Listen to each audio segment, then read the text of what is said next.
We are back live at the Atlanta Motor Speedway, NASCAR's fastest and one of its most exciting tracks.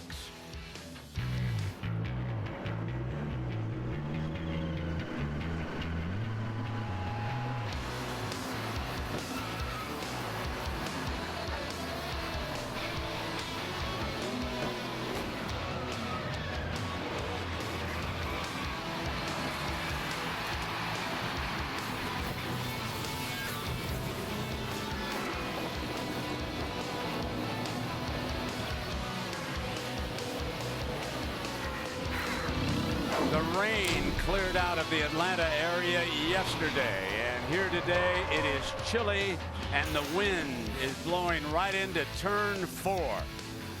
Right now it is time to go trackside for our opening ceremonies. Ladies and gentlemen, please rise and remove your hats as the Lovejoy High School Air Force Junior ROTC presents our nation's colors. Please remain standing as Atlanta Motor Speedway track chaplain Bill Brannon delivers today's invocation. Let us pray for our land of freedom, for our leaders and friends in the military, for our law officers and firefighters, for our loyal fans, for the Lord of our faith. We give thee thanks, O loving Father, in the name of Jesus Christ, our Savior. Amen. The national anthem is sung today by the New Life Inspirational Gospel Choir of the Atlanta University Center with students from Morehouse College, Spelman College, and Clark Atlanta University under the direction of Dr. Jerron C. Williams.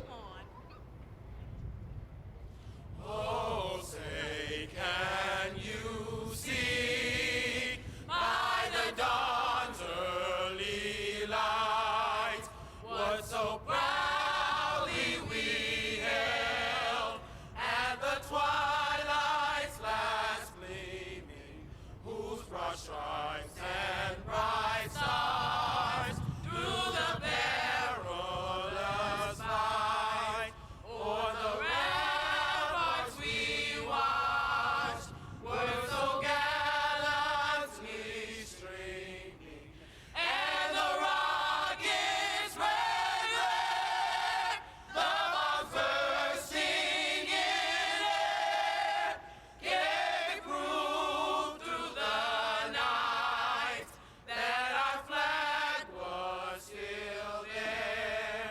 Oh, say does that star-spangled banner yet wave o'er the land of the free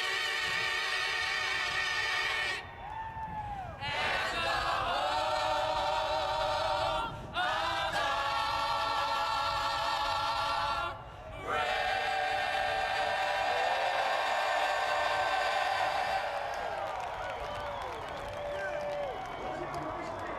43 Busch drivers ready to take the green on St. Patrick's Day. They are locked and loaded in Atlanta.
This ESPN telecast of the NASCAR Busch Series on ABC is available in high definition on ABC HD, presented by Vizio. A very special tribute today here at Atlanta for our Busch race. This race is going to be dedicated to the memory of Benny Parsons, BP. He's a former NASCAR champion, and he's one of the most beloved figures in NASCAR's rich history. And here to get it started, his lovely family, Kevin, Keith, Craig, Phil, Steve, and his lovely wife, Terry Parsons. With Benny watching us from above, Team Parsons is ready to start us up here in Atlanta, Georgia on this beautiful Saturday afternoon. In commemoration of today's race being dedicated to the late Benny Parsons, please welcome the family of Benny Parsons to give the most famous words in motorsports. BP, this one's for you. Gentlemen, start your engines!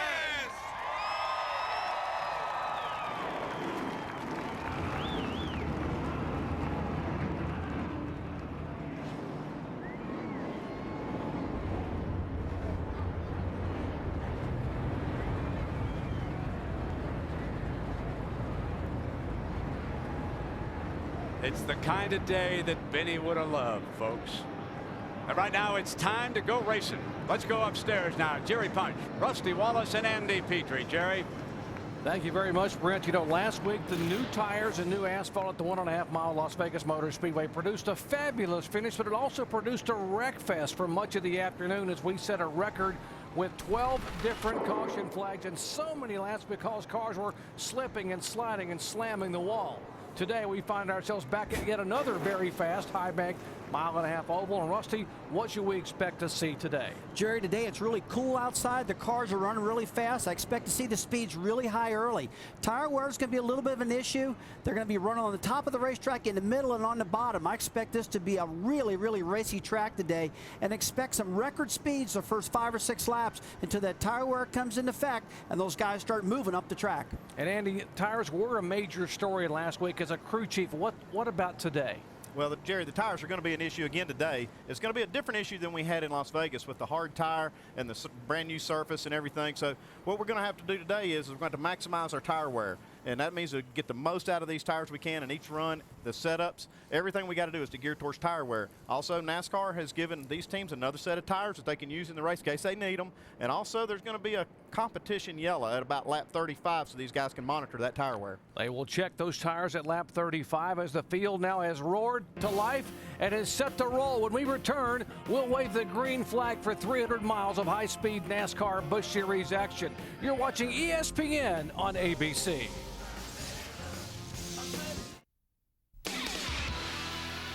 ESPN's coverage of the NASCAR Busch Series on ABC, brought to you by Nationwide is on your side.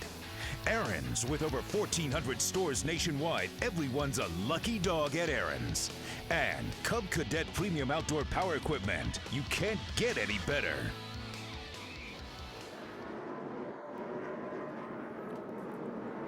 And back at Atlanta Motor Speedway, our starting grid shows the Chevrolet of Kyle Busch and the Dodge of Casey Kane on the front row, and it will pass along at the top of your screen as you look to see the starting spot of your favorite driver. We'll visit with our in-race reporter starting back in 29th position, the driver of the U.S. Navy Chevrolet, Shane Huffman.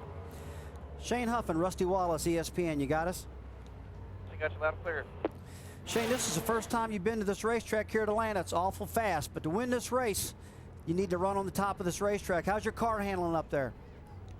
We were able to move up a little bit yesterday at the end of practice there, and it seemed to be really good through 1 and 2. I don't know if it's going to be the fast way around 3 and 4 because the track's got a lot of grip, it seems like today. So I think the Navy Chevrolet is going to be good, and hopefully we can make it work wherever we need to. Shane, this racetrack's got a lot of character. You can pass all over, but there's big bumps down in turn 1 and 2. Is your car getting through those bumps okay? Yeah, we struggled with them just a little bit there early in practice yesterday, but Wes Ward and the guys made some good changes, and I think we got it fixed. All right, Shane, you have a great, safe race today. Thank you. A lot. All right, speaking of Wes Ward, his crew chief, let's have our crew chief talk with him. Hey, Wes Ward, Andy Petrie up here in the booth. You got a copy? 10-4, Andy, go ahead. Hey Wes, this track is notorious for changing a lot, and the groove moves all over the place. What are you guys going to do to try to keep up with it today? What kind of adjustments are you going to be making? Well, Andy, not only do we got to keep up with the racetrack, you know, Shane's never raced here, so keeping up with him and the racetrack is going to be the key. But we'll move around, find a spot. It's all about momentum, and I think we'll be fine. 10-4. Thanks, Wes. Have a good race. All right, well, he'll be riding along with 8 high-definition onboard cameras. You already saw the one on Shane Huffman's car. We have Mike Wallace in the Geico Chevrolet. Sam Hornish Jr., best qualifying ever. 5th starting spot in his 5th start for the Penske truck rental Dodge. Kevin Harvick, who won at Daytona, the AutoZone Chevrolet. There's David Gilliland, the FreeCreditReport.com machine. Michael Waltrip making his first start of the year in the NASCAR Busch Series in the Camping World Toyota. Watch for him to be a factor. And you see the other onboard cameras there. The 99, by the way, another Toyota. That is David Rudiman, and of course Stephen Like in the Robert Yates Ford. Well, let's check in for final stories on pit road. First, here's Jamie Little. Well, Doc, it's been a tumultuous start to the 2007 season for Casey Kane. In 2 Busch Series starts, he's failed to finish due to accidents. But I just talked to him a moment ago, and he said of all the tracks to turn his luck around, it's right here at Atlanta. It's his favorite track of all time. He's starting on the second row, on the front row in second. Mike. Well, Jamie, Atlanta could be one of Matt Kenseth's favorite tracks. In 7 starts here, he's recorded 5 top 5 finishes, including a victory in 2004. Today, he rolls off 6th and says the key is staying up front, but he knows that's easier said than done. A week ago, he qualified 7th, but was caught up in a lap 12 crash. Dave? Mike, this is Bobby Labonte's 3rd start of the 2007 season in the number 77 car. He has never won in the Busch Series here at Atlanta. This is his first start here since 1997.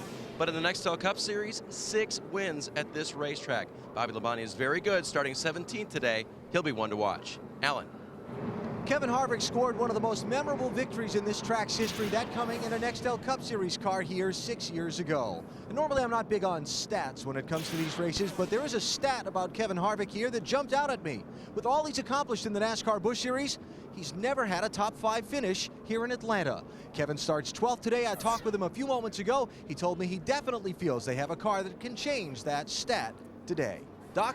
All right, thank you very much. So many contenders sprinkled throughout this 43-car starting field. And Andy, what are the keys to watch for today? Well, Jerry, they're going to have to chase this racetrack because it does change over the course of the race. It takes a lot of rubber. These tires wear a lot, and it puts a lot of rubber on the track, and it changes it. And you're going to have to love that high line. If you're going to win here, most of the winners have run that high line to get to the victory lane, and no different today. These guys are going to have to love that high line. And tire wear. It's critical not to abuse the tires here because, like we said, this track is very abusive on tires, so these guys got to be real careful with that. All right, you can cinch him up and get set for racing NASCAR Busch Series style. 21-year-old Kyle Busch becomes the 5th different pole sitter in 5 events here in 2007, qualifying at over 191 miles per hour. There is Kyle Busch, the car he finished 3rd with at California. He's led a ton of laps, but he has yet to win. Could he pull it off today? They line up and head to the green flag.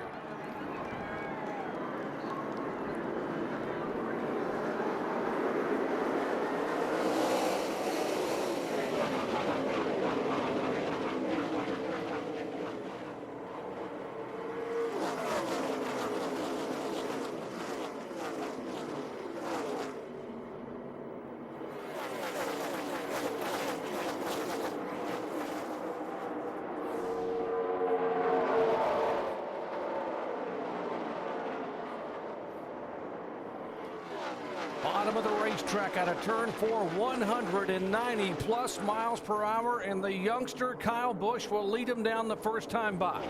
Jerry, I'm worried about turn 1 right now. They've had practice this morning with the Cup cars. They've laid a lot of rubber down. These guys have not been on the racetrack yet with these current conditions. You saw a couple cars sliding back. We're seeing Sam Hornish is back in the yellow car. He's at the top line of the racetrack falling back right now, but the chassis setup, Andy, the chassis setup has definitely changed for these guys because of the practice. Yeah, these guys have just qualified this morning. They're just feeling out their cars right now, trying to figure out what they're going to tell their crew chiefs and how to adjust on it on this next stop they're going to have. Okay, let's show you what happened to Sam Hornish, who had that great qualifying run here on the start a moment ago. It's a cold afternoon. Watch the 12 car just start to spin his rear tires on the start. And when that happens, you lose a ton of momentum. momentum. You see that the 22 car, David Strum, he got a big run on him, and Sam Hornish got stuck in the bottom.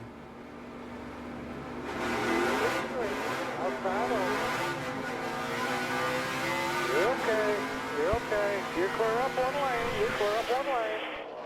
And Jerry, that's just a classic rookie mistake right there. Sam is used to the Indy cars, the tires being a little bit warmer. These big stock cars got a lot of power to those narrow rear Goodyear tires. And next time on that restart, Andy, I'll guarantee he'll know what he's doing. Yeah, you can see the rookie stripe on his back bumper, and that kind of tells the story right there. And he's a real pro race car driver, but that right there is just a little bit of a mistake as far as being a stock car driver. You got to learn that. Now, a rookie stripe is a piece of yellow tape on the back bumper that lets other drivers that are approaching you know that you're pretty new at this. I mean, you may make some mistakes. Well, there's a lot of rookies out there, Jerry, that got more experience than really that rookie stripe shows. You know, and if you put the yellow stripe in the back of the bumper, just like you said, it kind of warns the drivers around you, hey, this guy doesn't have all the experience here that the veterans have. But, you know what, when they're in the seat, they know who these guys are. They know what to expect out of them. They feel pretty comfortable. There's a couple of rookies here running side by side. Kyle Krisiloff, Marcus Ambrose. And here's two former Indianapolis 500 winners. The 12 car is Sam Hornish, the reigning Indy 500 winner and three-time IRL champion. And of course, he's going to be headed down to Homestead, Miami this week to begin the Indy Racing League season. With more on him, let's check in with Dave. And I just checked in with his crew, Jerry. I checked with Matt Gimbel, his crew chief, because I saw him pull down, and I thought, oh, that looked like a pretty smart move. And Matt said, I really think once he spun the tires, he pulled down to get out of the way because he didn't know who was behind him. It avoided getting run over. Now, Jerry, this position right here with Juan Montoya inside, see him hit. Contact. I was just about to say they're running a little too close. Andy, you can get aerodynamically loose running that close through the corner. And this is something these guys need to learn because let's watch Montoya here. It's awful tight.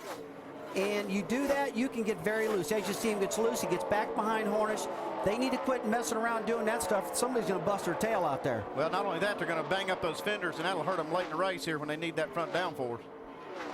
All right, the 42 of Montoya slipping back a few spots. Way to go. All clear. You're good. All right, some communications from the pits and the spotters. Let's check in the Montoya pits with Al. Doc, Juan Montoya just asking a second ago whether the fenders on the outside of his car had been damaged or not. And he was talking about how important that front downforce is. Both the spotter and the crew chief, Brad Parrott, the crew chief, telling Juan Pablo, the fenders are fine. It's good. Take your time. It's a long race.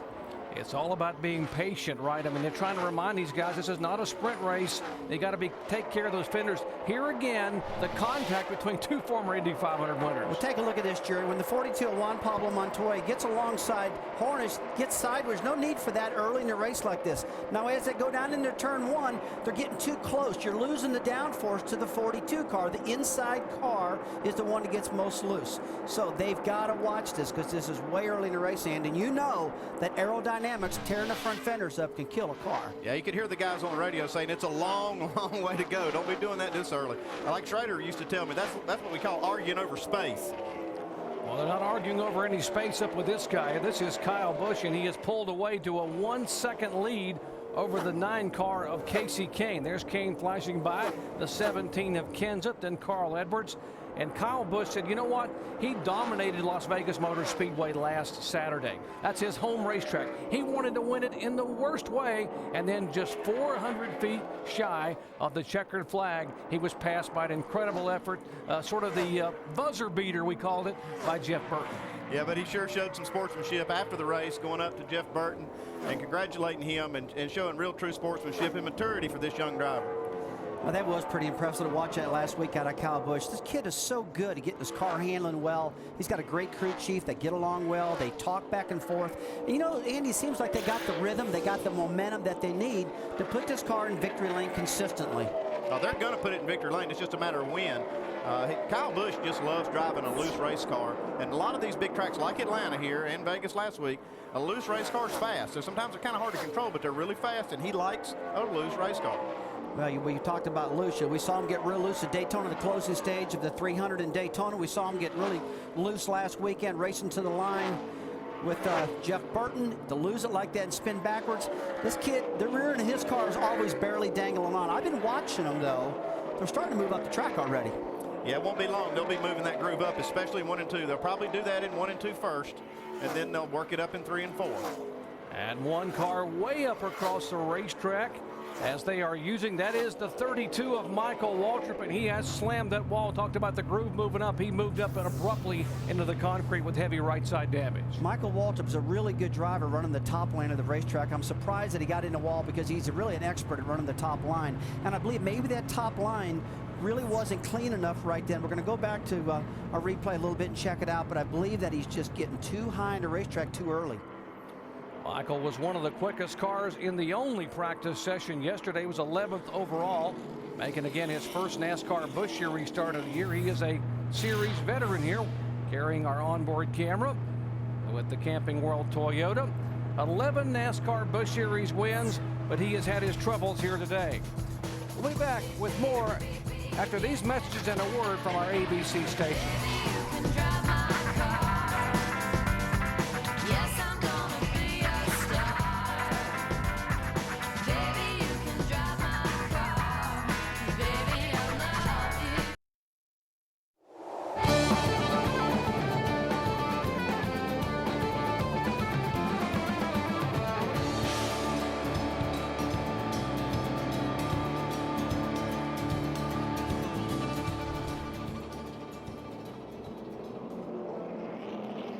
Under caution here at Atlanta Motor Speedway, coming out lap 13. Contact Michael Waltrip's Camping World Toyota with the wall entering turn 3. Guys, you see him go down into turn 3. He's pretty high in the track. Let's listen to the noise you heard going at the corner. The air dams are bottoming out. That's the front air dam in the car that seals off for aerodynamics. He got into the dirty part of the track. Andy, I believe he just got too high too early to try to start using that high line. Yeah, to make that line work, it just has to happen over a little period of time. These guys got to go just a little higher each lap and kind of clean the racetrack off. Right now, there's just a lot of dirt, speedy dry, rubber, all the things from the practice session we had earlier, and the track really wasn't ready to run in that upper groove yet. Tell you what, when it's not your day, it's not your day. I feel sorry for Mike. He's had a lot of problems here lately, not getting his cup car qualified, having problems here. But his luck's going to turn. I really feel like it's going to change, but you can't beat a guy down that bad and expect him to stay down that long. You know he's hoping it's turning quick. Yeah, he's had his difficulty beginning in 2007 with his NASCAR Nextel Cup team, the Toyota, their startup team. He finished 30th at Daytona and has not been able to qualify in the 3 subsequent events, California, Las Vegas, and Atlanta. He did not make the show here. 50th in Nextel Cup points. But again, Rusty, you understand this is a startup team, and he has got just headache after headache trying to get everything pulled together. That's one of the reasons he wanted to get in the Busch car today and drive and get some laps. You know, just about time you think it couldn't get worse, Jerry. They're holding him right now for running the paddle on pit road. And another lap for taking on fuel, and he's not supposed to be taking on fuel right now. Yeah, what's happening here is that the cars will not be allowed to take on fuel until that competition yellow we talked about at the top of the show. They will, when that competition yellow comes out, then the cars can come down pit road and get fuel and tires, and that's the way the reason that the cars didn't pit under this yellow. Andy, a competition yellow by NASCAR is a safety move to be able to let everyone take a look at these tires after 35 laps. We had some limited practice because of the rain we had yesterday in the morning, so these guys didn't get all their full practices in to get a good handle on their tire wear, so NASCAR decided just to throw a competition yellow, let these guys come down pit road after about 35 laps, and then they can measure the tread wear, and then they can kind of make their plans from there. All right, it is Chevy, Dodge, and Ford in the top 3. Kyle Busch, who was on the pole, leads them down. There's Matt Kenseth back in 3rd spot. You saw Casey King's Dodge in 2nd. There's Carl Edwards back in 4th.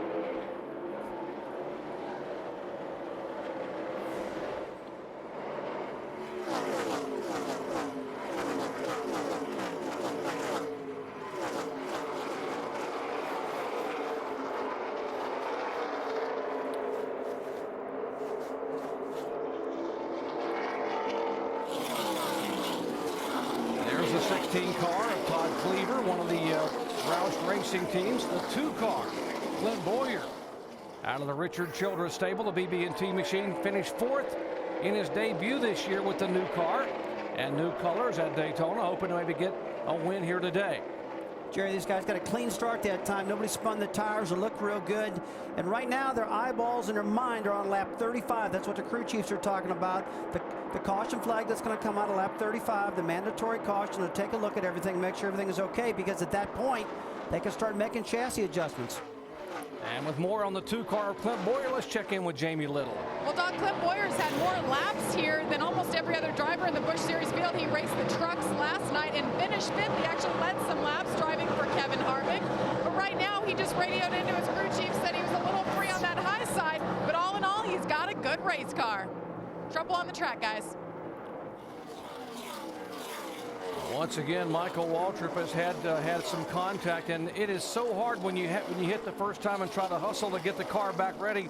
You are a victim getting ready for a problem to happen again. Well, when you take a tour-up car back on the racetrack, you never know how it's going to handle. To come out of the pits and shoot right on the track. Look at there, he loses the nose on this car again, guys, and it looks like he's got something bottoming out, Andy, that's causing him. Yeah, it looks like he blew a tire out, and you can see the sparks come out from under the race car and then take off to the wall. Where's the spacer? Well, what happens when you wreck one of these race cars?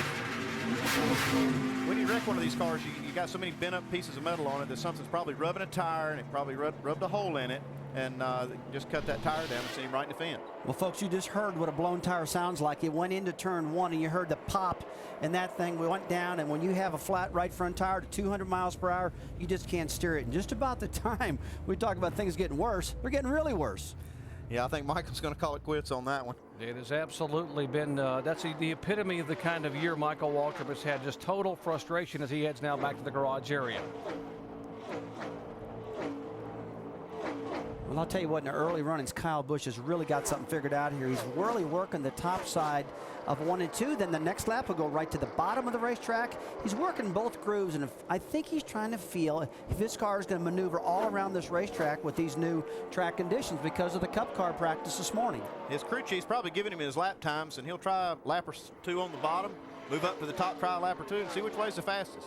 Sometimes when you bring a car to the racetrack, it takes a while to dial a car in, but from the very first time that 5-car rolled off the truck onto the track, he was by far the fastest car here. I mean, I guess when you're a crew chief, that's got to be a good feeling. It is a great feeling. I was in the garage area standing on top of one of the haulers when the practice session began, and he was visibly fast. Kyle Busch was visibly fast from the very start of practice, so he's just carrying that on into the race and looking great right now. Well, we all talked all year long about attitudes of the race cars, how low the front end is and how high the back of the car is. When you got a lot of pitch in your car, the car downforce, more corner speed. And Andy, when that cars look that good, like Kyle Busch's car looks right now, you can physically see that they're fast. Look at the crew chief right now. He doesn't look concerned at all, does he? All right, that's Alan Gustafson down in the Kyle Busch pit. Let's check in his pits here with Alan Bestwick. I'll throw two thoughts at you here, Doc, about Kyle Busch in this car. First of all, just before the yellow, he actually came on the radio and said, "I think I'm going too fast." If you can believe you heard a race driver say that. I did just a minute ago on his radio. And the other thought about Kyle Busch is where this race is concerned, you heard him say in the pre-race, he's really concerned about keeping the right rear tire on this car, not just in this opening run, but all race long. It's been something they've got a very wary eye on right through lap 195 when the checkered flag waves. All right, thank you very much, Alan. We are at Atlanta Motor Speedway for March Madness NASCAR Busch Series style. And the #1 seed today is the 5-car that everyone's been chasing. But right now, the battle is for second spot is the 17 car of Matt Kenseth. The car that dominated at California in the second race of the year takes the spot away from Casey Kane. Well, these guys are going to pit in about 10 laps, and so they're going to fill these cars out, run them hard. They don't need to save tires for this run because they're going to get some brand new tires here in about 10 laps. So if I'm the crew chief for these guys, I'd say just run it hard, tell me what you got. We'll put you a new set of tires on it, and then we'll go and start conserving tires. That's really what's one good way to really understand what this car is going to do. If you go out there, run qualifying speed, just run as hard as you possibly can, and lap 35, you're going to have a good tire wear. Let's take a look at Bobby Labonte. Looks like he's starting to have problems right now. All right, he has been dropping back. Dave, what's the problem? Yeah, looking isn't where you find out. Listening is at this point. Bobby Labonte's car sounds sour. It is down a cylinder. That means he's running on 7 instead of 8. Loss of power, and they're not sure how long that motor is going to stay underneath Bobby today. Bobby Labonte, who has always run well at this racetrack, has 6 victories in a NASCAR Nextel Cup car here. Thought he'd be a factor, but the car began dropping back, and obviously you're pretty helpless when the engine starts to sour. I talked to Wally Rogers in the garage this week, and he was so pumped up about having Bobby Labonte at Atlanta. and this is very disappointing for this team to have these problems early. Well, they could have lost a spark plug wire or something, Andy. Could have burned a wire. If they don't go a lap down, they can fix it under the caution flag, the mandatory caution, lap 35. So right now, Bobby's probably limping it around, just holding on for dear life, waiting for that caution. Yeah, he'll hang out there and try to get a caution, and they'll get in there and look at it. And here's a battle up front for the lead as, look at Matt Kenseth in the 17 car. He just inhales the 5 car of Kyle Busch. Now, this is a classic case of how hard you ran. Kyle Busch is running really, really hard, and the faster you run and the harder you drive this car, the more you wear the tires. He could have just knocked the good off the tire, I call it. And Matt Kent just took it nice, easy, caught him and running down. Now, Casey Kane back there driving Ray Abraham's number 9 car. This car is always good on the racetrack, always good on the top side. He's maneuvering on the bottom and on the top, and he hasn't slowed up at all. We've been watching his lap times, and him and Matt Kent just look really close the same. And guys, Alan Bestwick, Kyle Busch is in danger of maybe losing second spot. Well, he came on the radio just a second ago and basically confirmed what Rusty Wallace was just talking about, Doc. He said, I think I hurt the right front. We need to work on the car on the pit stop. They're going to make some chassis adjustments when they get this lap 35 caution. All right, here's the 9 car. That is Casey Kane, who finished second here a year ago, and then the next day won the Nextel Cup event, battling for a second spot. As we watch this, let's check in the pit studio where his car owner, Ray Abraham, is standing by with Brad Doherty. Yeah, I wanted to, Ray, as you look at Kyle Busch, he is so fast, and you heard Andy speak earlier that it's a loose race car. Do you want to start with a loose race car in this race, and as it tightens up, continue to loosen it up, or do you want to start tight? What's the optimal way to start this race? Well, with the Busch cars, you got to start a little bit freer than you do with the Cup car because it's a momentum thing, and normally your right front tire will build up pressure and make the car tighter and tighter. This racetrack will probably go tighter as they put rubber down, so he might be a little bit too free for this early segment, but he'll probably get better and better as it goes on. The guys that are in tight might be in trouble for later in the race. So that could back up his compliment saying maybe I'm going too fast at this point. Absolutely. He knows exactly how much pressure he's putting on his tires, and with a set of tires, if you run them real hard the first 2 or 3 laps and your car is tight or it is loose, it seems like the tires settle in and they stay like that the rest of the run. So he might have been free and run that thing hard to get a little bit of a lead on those guys, and now it's staying loose with them. Okay, Ray dropping a little knowledge on us. Back to you, Doc. Hey, great stuff, guys. Thank you very much. And speaking of great efforts, guess who's coming toward the front? Here comes Jeff Burton in the 29 car that had such a phenomenal run last week at Vegas. Man, that was unreal. Jeff Burton, he just flew past Tony Stewart on the bottom of the racetrack. And Andy, we talked about momentum. It looks like he got a lot of momentum on the entry of turn 1 and just stayed in the throttle on the bottom of the track and shot up in front of Tony and kept that bike going. And look at him now, reeling in Kyle Busch. Yeah, he's running the top side of that racetrack, and you talk about momentum. He's not only carrying momentum on the racetrack, he's carrying it from last week also. This team is on a high from last week, and they've had a good race car all year, and they're just carrying this right into this race. But Jeff Burton is not real happy right now. You know why? I think I know why. Because he is a huge Duke Blue Devil basketball fan, and his Blue Devils got bounced out on Thursday night by Virginia Commonwealth, so that really upset him. He said, I got to somehow get my emotions back in order. These guys love other sports, and he's one of them. He's taking it out on the rest of these Busch guys out here. Anytime now, we should be showing the caution flag come out of lap 35. It should pop pretty soon. But I was... Caution's out, competition caution. All right, the 77 car will head to the garage area. Bobby Labonte, as you watch the yellow flag being waved again. If you just joined our coverage, this competition caution is a safety maneuver by NASCAR because of the limited practice allowed yesterday due to rains in the area, and also a new tire that's being used by the NASCAR Busch Series cars. And Andy, as a crew chief, you love this call by NASCAR. I do love it because you get a chance to look at your tires. You can kind of set your strategy from here, see how far you can run, check your gas mileage, check your tire wear. But this right here, you're not going to see the kind of... Half on the left, so I think a half on the right rear also. Half on all 3 and 1 pound out of the right front. Yeah, these drivers calling for changes for their crews to make here when they pit. This is going to be a little different than Vegas. These guys, you won't see a bunch of like gas and goes, right sides or left sides. Most of these guys, all of them actually, leaders are going to take 4 tires right here. You know, we watched Jeff Burton right before the caution flag flew. He was really running the field down. This racetrack, Andy, the banking angle, the way it's shaped, a lot of guys really compared this to Las Vegas' track last year. And we heard Ray Abraham talking earlier that the chassis setups are very, very close. They're not much different at all. And if you looked how good Burton ran, he ran that field down throughout the day. He's got to be in this race right now with a lot of confidence, and he's trucking forward. Yeah, when you got a good horse, you just keep riding it. and he's riding this one right now. He's got a great race car. You know, a lot of the time it's all about getting a good setup and just fine-tuning it a little bit. I remember a lot of times I ran at Bristol, Tennessee. They say, why'd you win 9 races? I said, I ran the setup very close, and every time I went back, I just rubbed on it a little bit. Now, he's took that same setup from Las Vegas last week, and he's just tuning on it just a little bit right now. You see how good that car's running. Yeah, I wish you hadn't tuned on yours so much at Bristol. He used to wear us out there. All right, this caution flag makes the 71 car, Ron Young, our Aaron's Lucky Dog free pass winner. He's the first driver 1 lap down and now gets back on the lead lap. As they will head down pit road 45 miles an hour, let's head down to Dave Burns. And Jerry, Jeff Burton wants his crew to tune on his car just a little bit. They will increase the air pressure in the right rear tire. That will help his car turn just a little better. Mike.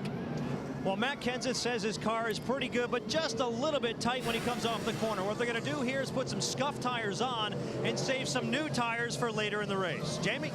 Casey Kane just came on the radio, said he's way too tight. They're making an air pressure adjustment in that right rear. Full fuel. Alan? They come around the left side of the Kyle Busch car, bottom left of the screen. They're going to pull a rubber out of the left rear spring to try and change the handling. A little momentary confusion there as well. They were trying to go to a different radio channel because Kyle's having some trouble hearing them, some interference on the primary channel. A little bit of a slow pit stop for the leader, Matt Kenseth. Going to lose the lead to Casey Kane off pit road. And last week's winner, Jeff Burton, came in third, came out third. Good pit stop there for the Richard Childress crew as they made an air pressure adjustment to try to get the car to turn. We are still early on, lap 37 of 195, 300 miles of racing action, and Jeff Burton still a contender as he was a week ago.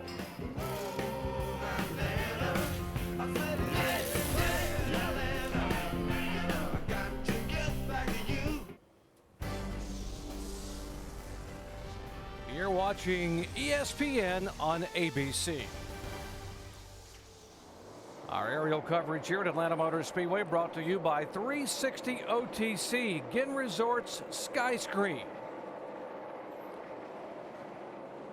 Great shots from high above this 400-acre complex as we are at lap 41 of 195 of the NASCAR Busch Series event. And after pit stops for a competition yellow, Kyle Busch, who was our pole sitter, is being shown again at the head of the field. And Andy Petrie, they said they took, you heard the pit announcer say they took a rubber out of the left rear for Kyle Busch's car. What are they trying to do? They're trying to free the car up a little bit. They're going to try to help the front tires grip more for Kyle. He's got a little too much grip in his rear tires and not enough in the front, making his car tight. They pull that rubber out of the left rear, and it's going to make the car turn a little better, and you can see him sticking right on the bottom of the racetrack. And it's probably helped him some, but he's really blasted away from these guys. And this is what he was talking about earlier about going too fast. He might be just jumping out there too hard and putting a little more abuse on those tires, and that might have been what caused him to push that last run and to hurt that tire. Well, spring rubber's a really good adjustment to make in the left rear to try to make the car turn better. But at the start of that race, Casey Kane, he took off. Then the 5 car, Kyle Busch just ran him right back down, passed him on turn 2 while we were away, and just took off. So Casey had a really good run. But I tell you, that spring rubber adjustments really helped that 5 car. Guys, we saw this earlier, though. We saw Kyle Busch just jet out in the front. And do you think he's tearing the tires up again running this fast? Well, he may be. He ran a 176-mile-an-hour lap the last lap. And that was quite a bit. That's 3 or 4 tenths faster than second place. So he might want to just pedal that car a little bit and try to take care of those tires in his early laps. And with more on the 5, let's check in his pits with Alan Bestwick. Well, a little minor complication there, Doc. Remember when I called the pit stop, I talked about they were having some radio interference and told Kyle to change around to another channel and all that? Well, they haven't found Kyle yet. He's hearing them. They're asking him to wave when he comes by, so he's back on a channel where he can hear them, but he is not able to speak to the crew as yet that we've heard. Mike?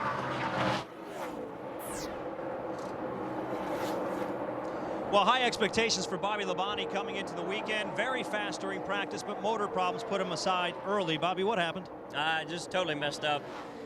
I missed a shift on the start and didn't get into high gear and turned too many RPMs, and just total mistake on my part for not doing the right thing. So got to apologize to all the guys at RCR because I blew up their motor, and then all the guys at KHI and all the folks at Dollar General. Just it's really disappointing and totally my fault. Just made a big mistake. Better luck next week. Yep, thank you. Bobby Labonte obviously very dejected Jerry. A very fast car during practice. One of the fastest out there all weekend long, and he never even went into qualifying, True. Thank you very much, Mike. And as you heard Andy Petrie say, this team thought they were going to be a factor today. Yeah, but you got to hand it to Bobby Labonte. He just took all the blame on himself. He missed a shift, and that caused the motor to break apart and fail on him. So you got to hand it to him that he was able to step up and take the heat. Now, Rusty Wallace, we heard a moment ago the 5-car. We see the 5-car is flying on the racetrack, but the lack of radio communication now, with them unable to hear him on the car, how does that impact what a driver can do on the track? Well, right now it's just really frustrating when you can't communicate with your crew the way you want to. You're frustrated, you're driving the car, you're thinking about these stupid radios not working, and it's driving you nuts. So something has happened inside the car. They've either broken a wire or he's got it on the wrong channel or something like that. Well, we are 13 laps beyond our competition caution, and if you're wondering why NASCAR threw the yellow flag on lap 35 to check the tires, all you got to do is look at some of these tires that came off the cars, like the ones that came off of Carl Edwards' car. Boy, and these had some serious issues. Well, that's the reason they saw that, guys, in practice, that the guys were running so hard and tearing tires up. I really feel, though, that this is going to get better as the race goes on. When more rubber gets on the racetrack, that abrasiveness of the asphalt won't be like sandpaper and rub that rubber off that tire. The more rubber fills up those little grooves of the racetrack, the better it's going to get. Yeah, I don't like the looks of that tire. That's not just wear. That's actually looks like maybe a little bit of a blistering thing where it's just peeling some of the rubber off of there. That's a situation these guys are going to have to pay real close attention to because they only ran 35 laps in that run. Now, this is one thing we talked about tire pressure last week, about how Goodyear's recommending these higher pressures to be safe on the tire. I've seen it where you run so much right rear air in these cars that they slide around and they tear the tires up. You know, if I looked at that right rear tire and my crew and my driver said, I've been running loose, I'd probably pull some air out of that tire to be easier on it. Well, we had heard the 9-car had been complaining of being tight prior to that pit stop. He is now back on the track and running awfully well. Jamie Little? Well, that's right. They made that problem okay. Casey actually gained a position, and he went to first after that pit stop. But now they got a report that the jackman for the 20 team of Tony Stewart that pitted right behind him actually hit Casey Kane's spoiler on the left side with his jack. The team right now not sure if it's affecting that time. Casey right now in second, but Mike Shiplett, the crew chief for Casey Kane, concerned right now. Dave? And Jamie, this is the right rear tire off of Jeff Burton's race car. They changed after just those few laps there. You can see the cords right on this race car. There's just a couple of 30 seconds worth of rubber on above the cords here, and it's easy to rub off if the car isn't handling. Remember, Jeff talked about the car that handles well won't wear the tires, so he was having just a little bit of an issue with his handling. The one good thing is that they said, Jeff, about your tires, they look 100% better than the tires in practice. And Rusty, you talked about that. Some of the practice sets the guys were having real trouble with. Yeah, they're having practice sets, and NASCAR generally doesn't do anything until they see something that's maybe of concern. Mike Kelton and all the folks with NASCAR, Robin Pemberton, all have made a decision, which was the right decision, to throw a caution flag, let these guys take a look at this. But obviously, it's not cured up quite yet. And if a driver knows he's got that problem, he needs to drive the car accordingly. I was going to ask you mentally, how does that impact the driver when the crew says, hey, that right rear didn't look real good? What are you thinking about now in the car, lap after lap? Well, I'm running 200 miles an hour, and I'm thinking that thing blowing out and me backing that baby in the wall, driver's side first, and that's not a good feeling. I'm driving around very cautious right now, thinking, guys, what are we going to do to make this tire live more? And the only thing to do right now is slow down a little bit and start adjusting your air pressures. Fourth place car of Matt Kenseth in the Arby's Ford. Let's check on his pits with Mike. Well, guys, you want to know about the mentality of the driver regarding these tires? Well, Matt Kenseth, very concerned about his tires. Didn't know how hard he could run. Why? Well, during practice in the first session, they ran 30 laps and were already down to the cord. So you can understand why he wanted to know how his tires were after that last pit stop. Well, after looking at all four, his crew radioed back and said they all look real good, Matt. He's pretty strong. Andy, you talked about the adjustments you can make on the car to be able to help tire wear. And for more, let's explain exactly what we're talking about. Let's go down to our Chevy Cutaway car and Tim Brewer. Thanks, Jerry. We're in a situation where those guys on a pit stop, they took the spring rubber out of the left rear spring. This spring rubber represents about 30 pounds of spring rate. And what the guy simply did was when he took the tire off, He pulled this rubber from between the coils of this spring, alleviating spring rate, enabling the car to turn better in the middle of the corner. Therefore, it didn't slide. He run the radius at the bottom of the racetrack, makes him run faster lap time and a lot easier on his tires.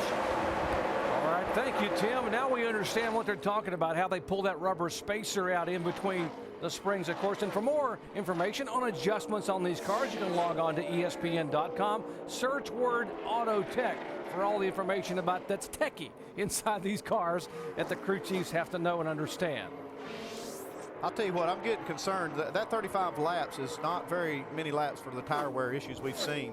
We've seen tire wear issues here at Atlanta before, and when NASCAR said they were going to have a competition yellow, we thought we could look at this and kind of predict some tire wear. We didn't expect to see these kind of issues this early in the race. When there's a concern about the tires and throwing the caution flag like NASCAR did, which I believe is the right call, and the tires are tore up this bad again by the wear, I'm not so sure I wouldn't throw that caution flag one more time and take a look again.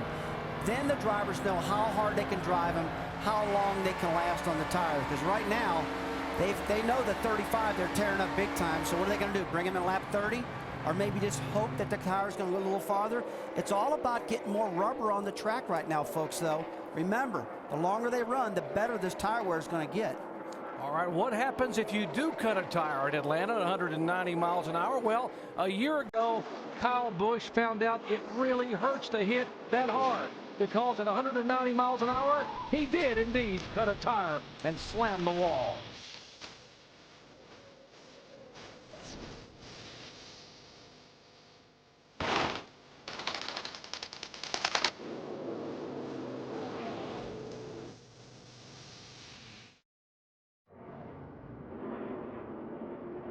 Welcome back to the Nicorette 300. We are under yellow for the third time a day, and there is the heavy, heavy damage on the Toyota of Jason Leffler. Let's show you again what happened just a moment ago in turn 4. Looks like a right front tire went down and it shot him right in the wall. And oh my goodness, there goes Reed Sorensen up over his left rear tire. Boy, that was a hard hit. He blew that right front and, man, mangled that wall off of turn 4. And nowhere to go for Reed Sorensen, just right in front of him. I saw the window net come down just a second ago, so I think Jason's okay. They're just going to get him out of there and take their time getting him out, but he was okay by putting the window net down. That's how he shows that he's okay. Guys, they were so excited about bringing a brand spanking new race car to Atlanta. This car had never been raced before. They spent a lot of time massaging it, putting it together. It was the twin to the pole-winning Toyota that Dave Blaney had at California. And now essentially, Andy, when you look at that car sitting there, there's the Reed Sorensen, by the way, car as he walks away. That 38 car is pretty well used up. Yeah, that'll probably be the last time they get to use that new car right there. I've seen cars wrecked not even that bad that you couldn't use again. That car's used up. That Toyota team of Todd Brown Racing is really, they build real fast cars. Their cars have been quick every race they go to. NASCAR has waved the entire starting field down pit road to avoid debris. And there is the Georgia native, Reed Sorensen, who was so looking forward to coming home.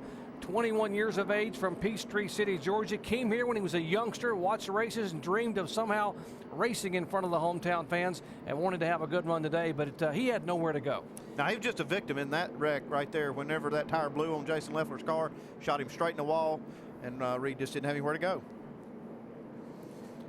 Right now, the pit road is actually technically closed, even though the cars are going down pit road. They're not allowed to pull in their pit stall and do any work. There's so much They'll debris. open it up here in just a minute, and the guys can come down pit road. Yeah, Andy, there's so much debris in the front straight where they can't even think about coming down pit road. When 38 car hit that wall, it exploded, and there is shrapnel everywhere. All right, work continuing. Safety crews on the 41 car of Reed Sorensen. We are under caution once again. Back with more from Atlanta Motor Speedway after these messages and a word from our ABC stations.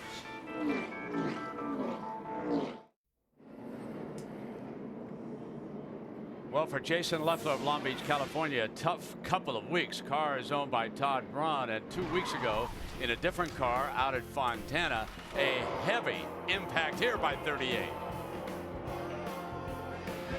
And then just a short time ago, a impact in Atlanta, which Reed Sorensen, unfortunately, also gets caught up in. Watch Sorensen down to the inside.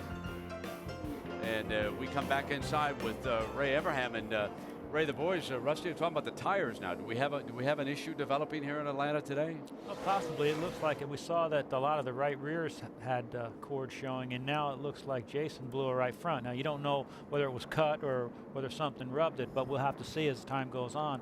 And the Busch cars here run a little bit longer than the Cup cars because they have a bigger fuel cell, so it could be an issue. I think the one thing I keep noticing as I'm listening in is a lot of the drivers and crew chiefs are talking about incremental decreases or increases in tire pressures. I've never heard so much chatter about tire pressures when these guys are making pit stops. I'm wondering what that has to do with some of this tire wear and if that's going to create a problem. Ray, Rusty up in the booth, I got a question for you, Ray.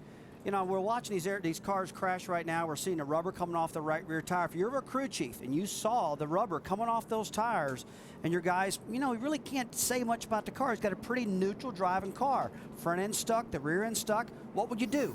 You put some more air in the tire or take some air out of it to try to be a little kinder to the tire. Well, Rusty, looking at the right rears is the first one that I saw. It looked like they were tore up on the outside. So to me, maybe it was rolling under early in a run and putting some heat there. So I'd probably come up a little bit on the right rear tire pressure, but then I'd maybe put some wedge in the car or try and do something to get a little bit of weight off that tire.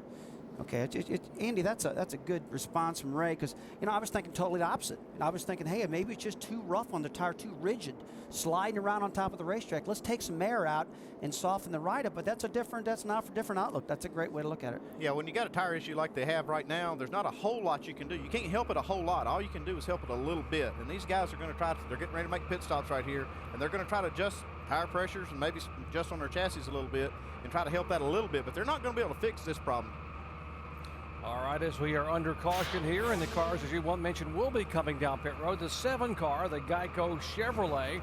Mike Wallace was the Aaron's Lucky Dog Award winner. He gets the free pass to get back on the lead lap. That will put us with 30 cars on the lead lap as Kyle Busch will peel down. Casey Kane, Jeff Burton, Matt Kenseth and company all headed down to 45 miles an hour toward you, Dave Burns. And Jeff Burton didn't want to make the kind of adjustment that would hurt that right rear, so they're going to make no changes, just swap the 4 tires and hope they last. Mike. Matt Kenseth a little bit concerned about the last pit stop, questioning why it was so slow. The response from crew chief Drew Blickensderfer was that a lug nut fell off the right front tire. They've got all 4 tires changed now. Let's go to Jamie. Casey Kane in now. They're going to make a wedge adjustment. The last changes on that first stop were great. They asked him if that spoiler was damaged at all from the 20s Jackman. He said no. Tell him to hit it again. Alan? Kyle Busch needing help with the front end grip on his car. Little chassis adjustment. By the way, radio communication problem fixed. We'll explain that why in a minute. All right, thanks, guys. Take a look at the race off pit road. Jeff Burton, again, a great pit stop, and he gains 2 spots. He is the leading car off of pit road. And Jamie McMurray, good job for the Roush crew. Gains 3 spots, puts him in the top 10. The loser there, adjustments on the 9 car for Casey Kane. He lost a couple of spots. When we come back to Atlanta Motor Speedway, we'll break down the tire situation even more and wave the green flag for the restart.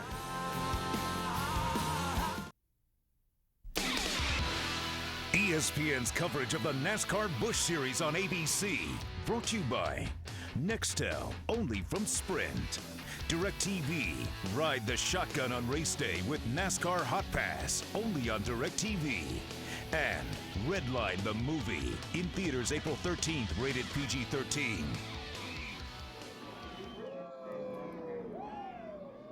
Back at Atlanta Motor Speedway, very patriotic NASCAR fans enjoying the NASCAR Busch Series event. We have completed 71 of 195 laps. As you're on board with Mike Wallace, who was able to get back on the lead lap as our Lucky Dog Free Pass Award winner. There is Kevin Harvick in the AutoZone Chevy, the Daytona winner. He swept both events in Daytona. And David Rudeman in the Toyota, the 99 car, being shown back in the pack. Here's the City Financial Machine for Stephen Like, the 90 car owned by Robert Yates.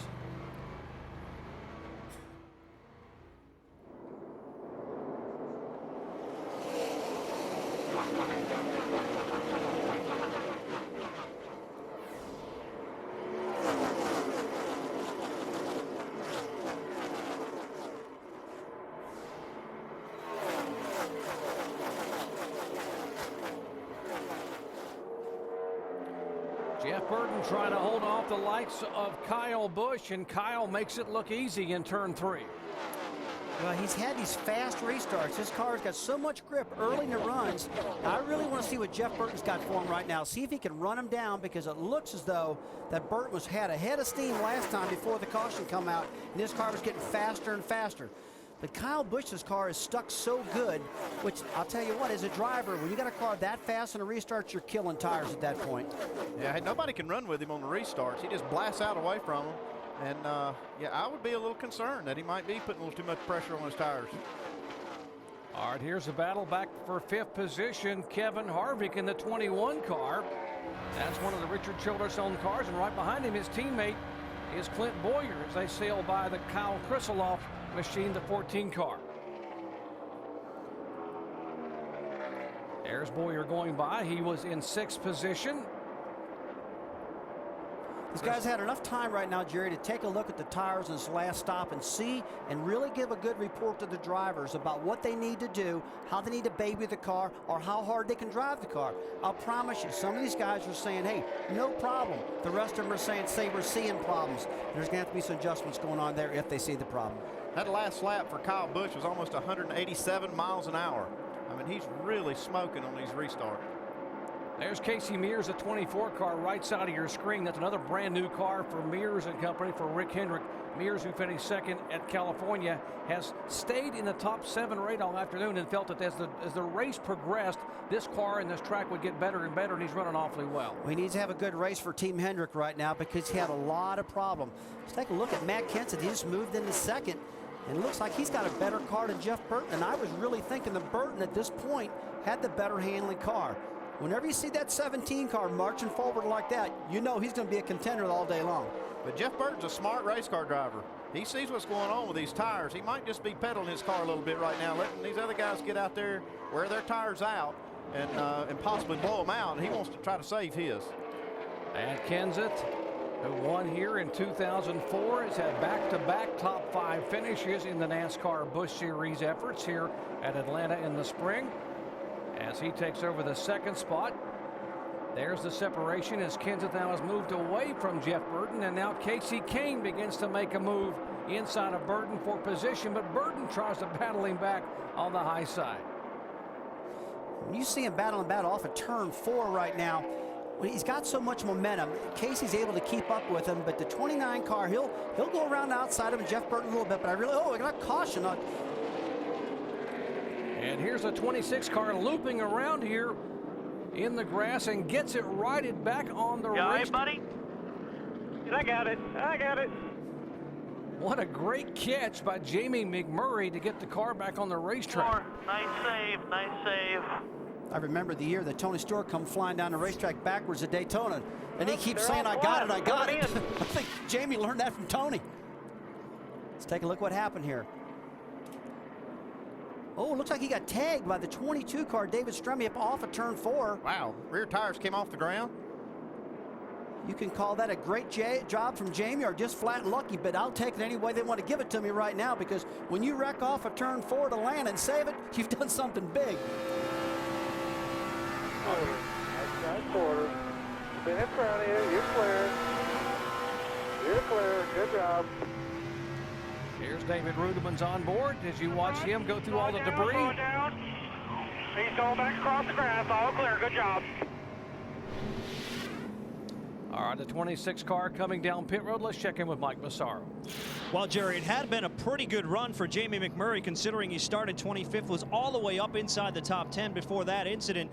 Chad Norris, during practice, was a little bit frustrated, saying the car was darty. That's the way he described it. The car would just want to wander through the turns, even without Jamie turning the wheel. So we had a long conversation last night with Jamie, trying to figure out exactly what to do to the race car. Up until that point, Jamie McMurray pretty happy, saying the car was a little bit tight, but it was loose at the beginning, but tight at the end, but otherwise happy until that particular incident. Well, it's remarkable. This car isn't any more heavily damaged than it was for him to be able to come on and put 4 fresh tires on and head back down pit road. We are under caution for the 4th time today. 79 laps are complete. It is Kyle Busch, Matt Kenseth, Jeff Burton, Casey Kane, and now Kevin Harvick moving into the top 5. When we come back, we'll wave the green flag for more NASCAR Busch Series racing. You're watching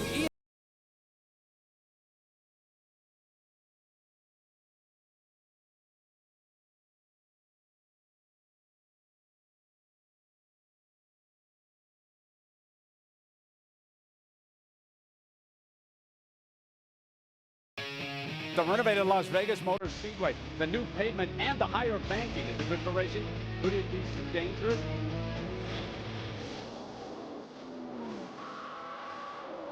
A new record for cautions.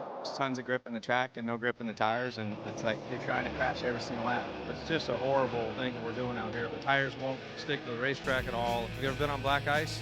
That's what it's like, black ice. Burton has cut the margin in half in a lap and a half. Burton squeezes high. They are door to door.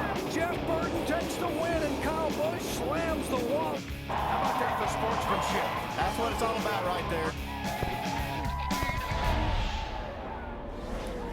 What a fabulous finish a week ago at Las Vegas Motor Speedway, and today we are at Atlanta Motor Speedway in Hampton, Georgia, about 30 minutes southeast of downtown Atlanta. As our NASCAR.com reset tells you what to watch for, everyone's been chasing the track, loving the Highline tire wear. Boy, those were absolutely 3 major issues today.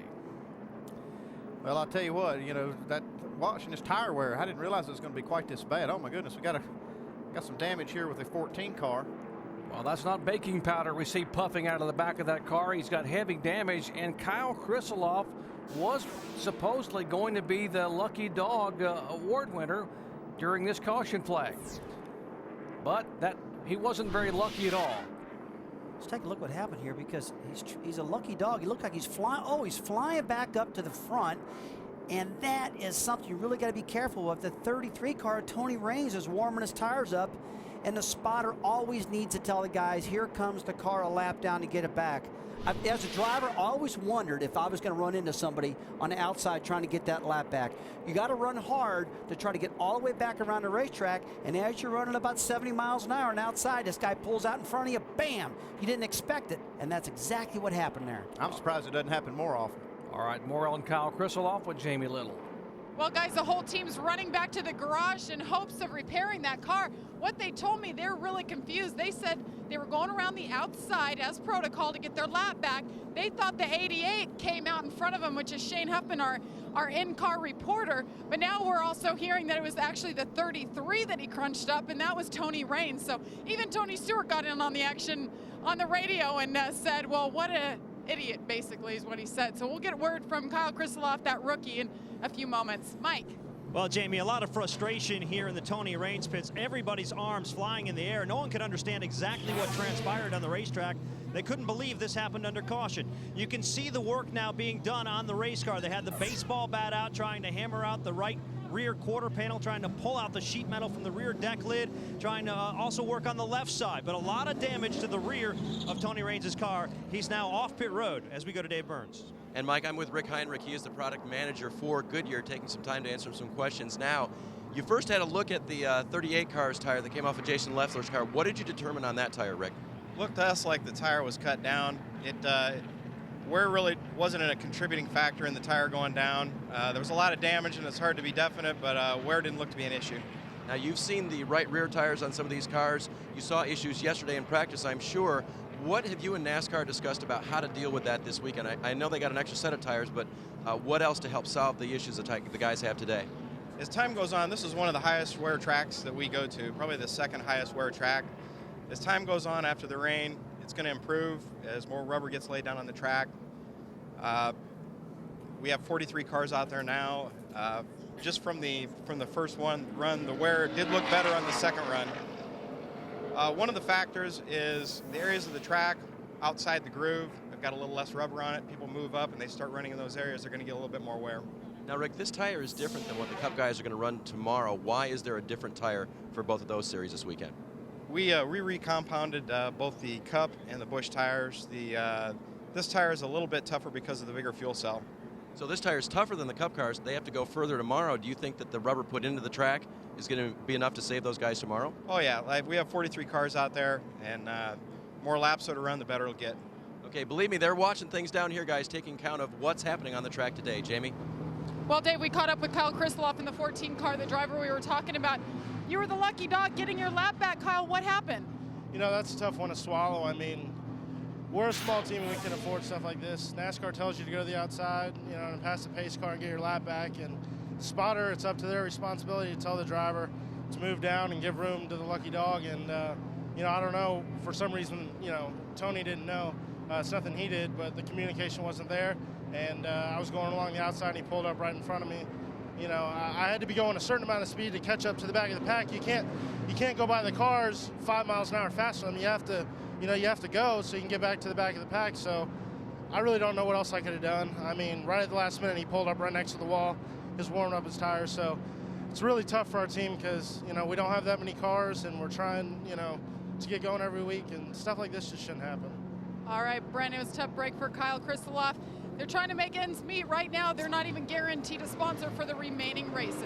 Yeah, Jamie, and as we look at Kane's car with Ray here in our pit studio, it seems like a perfect time to talk about an issue that we raised last week. Risk reward, Ray, of putting your Cup stars into the Saturday action where you have rookies, you got a lot of inexperience out there. Talk to me about that. That's a good point, but you've got to remember what our objectives are for the Busch race. We want to learn information for tomorrow. The real reward is the Cup stuff. So it's for our young guys to learn, and it's to get information for tomorrow. So you've got to manage the risk in the Busch race and not put yourself in danger of losing one of your key guys. How about the finances involved in the Busch series? The money must come in. Well, that's a whole nother story. It's you know, it's a lot of risk and not much reward finance-wise in the Busch series. But again, if you can translate that into information that can help your Cup program, train some new guys, and win some win some Cup races because of what you learn on Saturday, it transfers over. So you need the practice run on Saturday for information and input as to what might happen tomorrow. It definitely helps, you know, to learn aerodynamically, to learn what you're doing with tire pressures and what the racetrack is going to do as the rubber gets down on it. Well, we are still under caution here in Atlanta. Very unusual caution. The free pass car. Kyle Kristoloff got caught up in our latest accident. The Atlanta Speedway. It's NASCAR Busch race. ESPN on ABC.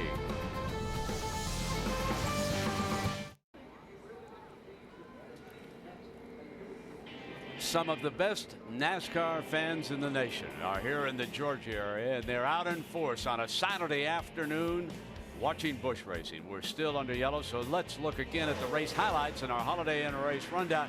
Has not been a good race, nor has it been a good year for Michael Waltrip. Things have just not gone his way for his new Toyota team.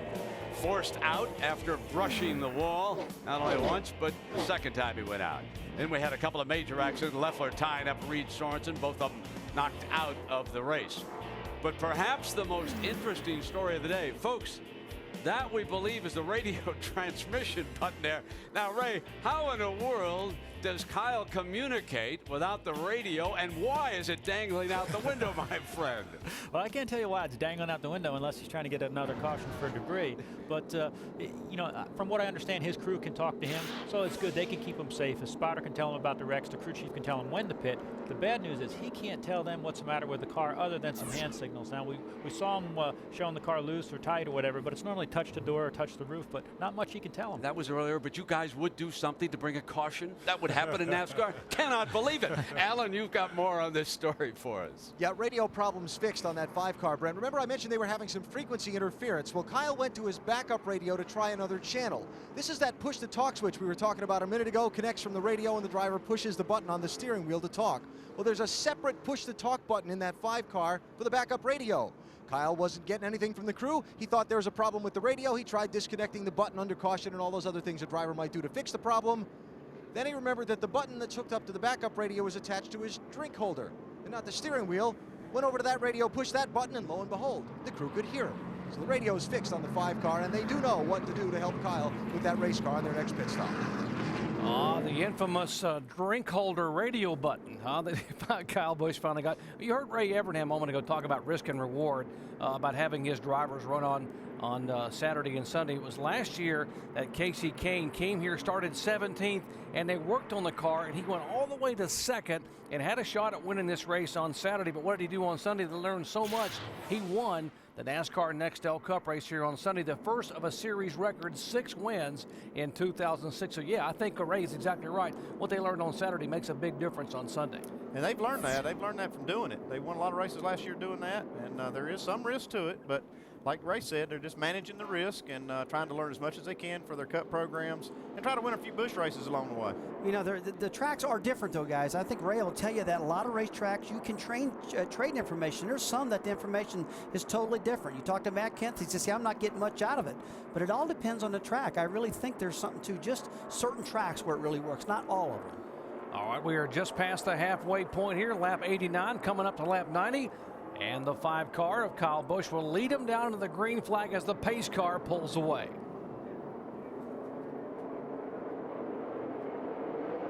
Green flag, man.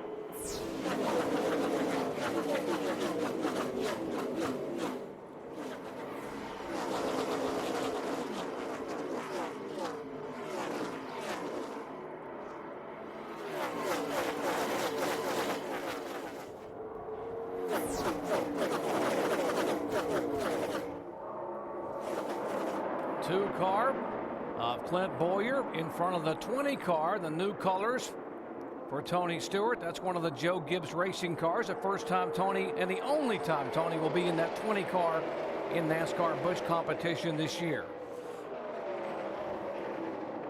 Side by side for second place right in front of them. Great action. Kevin Harvick on the inside. There's the Harvick camera. You see him slide right up behind the Dodge of Casey Kane. Boy, and I tell you, that's where Casey Kane is the very best on the top side of that track. He gets a lot of momentum, a lot of run on the top side of 1 and 2 and 3 and 4. So look for him to truck on forward because this guy loves the top side of the racetrack. That's second, third, fourth, and fifth as you see Casey Kane saying, I'm going to battle back and get this spot back. And you just saw the 29 car of Jeff Burton go around the 17 of Kenseth to take the second position away. We see that momentum really working with Casey Kane. He just moved around Matt Kenseth and is coming up on Jeff Burton. You get a real sense of what that momentum's worth. Well, guys, if these drivers are concerned about tire wear and tire issues, they're not showing it right now because they're mixing it up pretty well here. We still have almost half a race left. Well, they run hard early. They really get it on early and really, you know, just drive their guts out. And that is what I'm sticking what I'm saying, Andy. I really think it tears the tires up when they run this hard. You know, I'm switching gears a little bit on you guys, I know, but hey, I watch that restart. And that is so tough for the guys on the outside to get around the lap cars. They were really all boggled up in the back straightaway. That was a heck of a deal I saw a little while ago there. Yeah, we see these. We got draft tracks on our screen right here, and we can see how the draft boost helps a little bit. We got Jeff Burton's car, and we see the draft boost. He's getting a little bit of boost, like 12 or 14 horsepower. You see when he has a car right behind him. Now they get side by side. You see that change. We got a change for position. Boy, as soon as you saw Casey Kane's Dodge pull down from behind the 29 car, the boost went from 24 horsepower to 0 in a millisecond. Okay, now we look at it on Casey Kane's car. He's the lead car. We can see he's getting he's actually a negative horsepower boost because he's pulled out just a little bit further away from. And then we see the downforce numbers as they change a little bit as the cars. This is showing how these cars affect each other and how they in relationship to the other cars can change the aerodynamics on their own car and change these downforce and draft boost numbers. You see how Casey Kane begins to pull away a little bit from the 29 car and gets a little more downforce on that rear spoiler so the 29 is not stealing his rear air. Yeah, that's what happens when you pull right up behind another car. You kind of steal a little bit of that air off his rear spoiler, take away some of that downforce, makes his rear tire slide a little bit, and sometimes it can get you an advantage. Casey Kane's car looks really strong. He's working that top side of the racetrack. We were talking about the tire wear earlier, and we heard the Goodyear representative talking about the longer they run, the better this gets. And you see the track rubbering up. You see some black blackness in the racetrack. These tires wear a lot, and all that rubber that comes off of these tires is going right into the racetrack, and that makes the tire wear better as the race goes on because they're not running against that abrasiveness of the racetrack. And when Dave Burns talked to the Goodyear official, he did mention the fact that we've had pretty heavy rains here over the weekend. And Rusty, when the rains wash the rubber off the track, it produces what they call a green racetrack. And a green racetrack is not a good situation for tires. No, it's not a good situation for tires, and it really runs them real hard. You see Juan Montoya right now working the top side of the racetrack. Steve Wallace and Sam Hornish have been going at it lap after lap and trading the lead back and forth. Steve just pulled up into 12th, Hornish back to 13th. They're both running Penske engine horsepower, which is identical horsepower. And those engines are very strong in those two cars. They're almost identical. Riding along with Sam Hornish, a three-time Indy Racing League champion, had his best qualifying effort ever in only his 5th start. He started 5th today, driving the Dodge for Roger Penske. Sam Hornish, the winningest driver in IRL history, 17 career victories, and they're predicting that Sam Hornish will win a NASCAR Busch Series event, the team that is, before this year is up. Well, I think that's a little bit optimistic the very first year, Jerry. I mean, he's got the Indianapolis 500 coming up. They got to focus on that a lot. That's happening shortly. The IndyCar Racing Series is about to start. They got to focus on that. And for him to multitask between IRL, the Indy 500, which is the same, and Busch Grand National Stock car racing, man, that's a lot to ask out of a character. All right, here's a battle for the 6th position. Kevin Harvick in the 21 car did have the 6th spot, and now Tony Stewart in the 20 car takes it away. You know, I love watching these lines on their in-car cameras. They get right on the bottom. Some guys use the bottom lane, some use the top.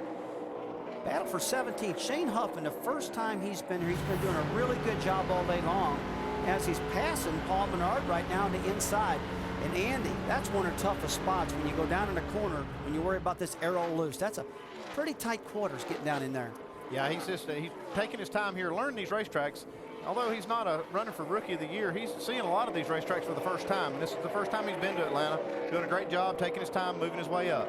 All right, with more on Shane Huffman, let's check in with Dave. And if a race car driver describes his car as perfect, you'd think he'd be leading the race. Well, it's only perfect on one half of the track. Turns 3 and 4, very good for Shane Huffman. Turns 1 and 2, sliding around. So they made an air pressure adjustment, lowered the air pressure in the front tires to help him with a little better turning off of turn 2.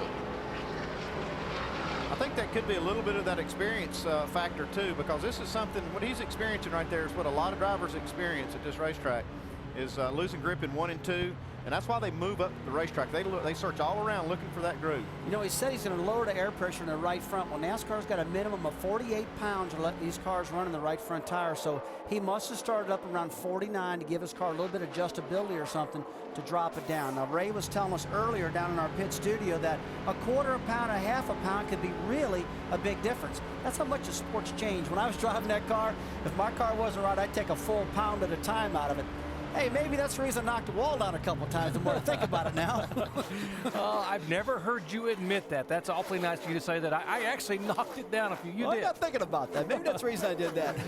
All right, Shane Huffman. That car, by the way, the U.S. Navy car, is owned by Dale Earnhardt Jr. It's called Junior Motorsports, and he impressed the boss with his run in Las Vegas last Saturday. From 37 starting spots, Shane Huffman drove all the way to the top 10. Finishing in 9th position.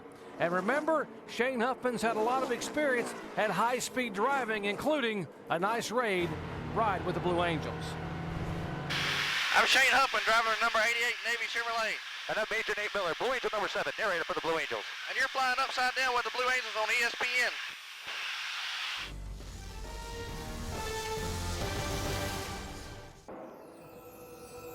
This ESPN telecast of the NASCAR Busch Series on ABC is available in high definition on ABC HD, presented by Vizio.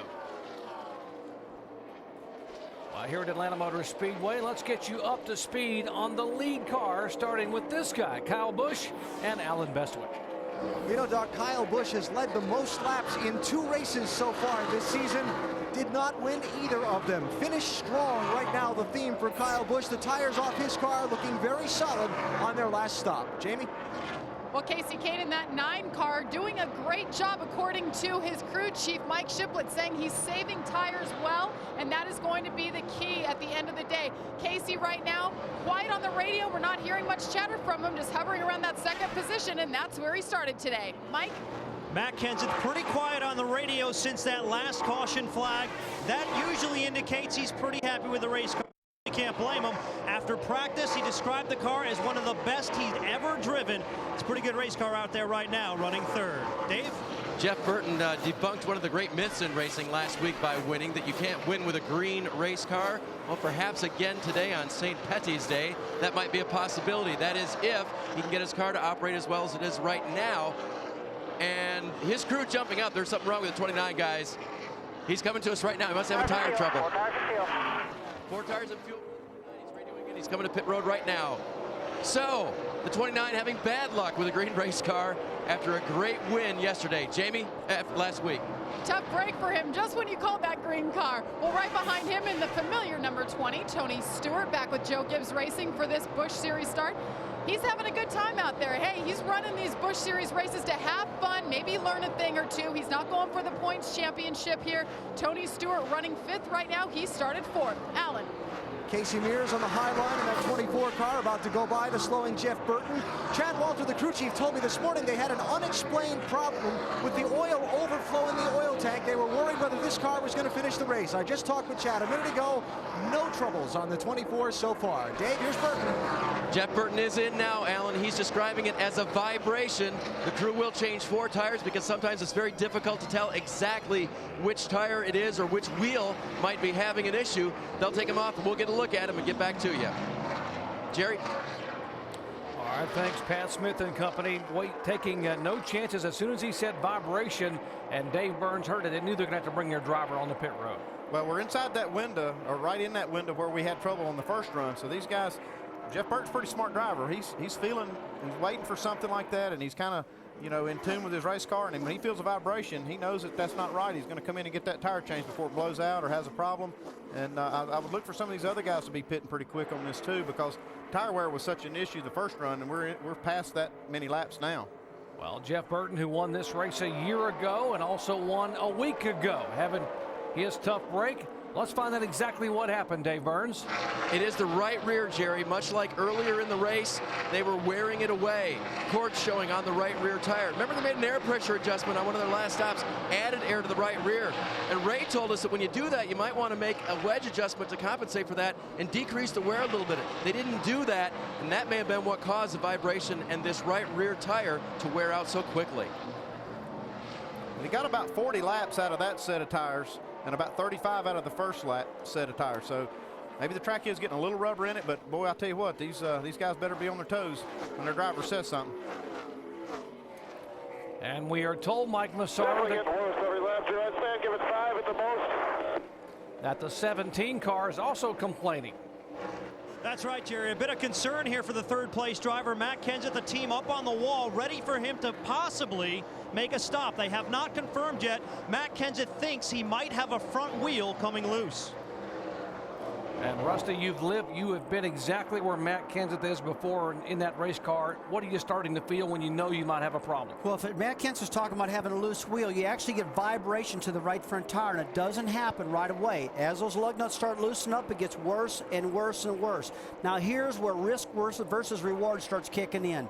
Do I want to press the issue and take this car in the wall, or do I want to come down pit road when it gets bad, put 4 tires, and hope I get the lucky dog and get a lap back?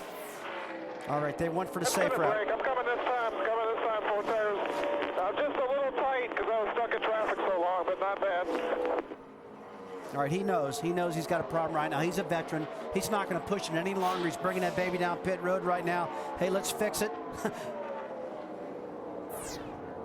And the 24 of Casey Mears is on pit road, headed down toward you, Alan.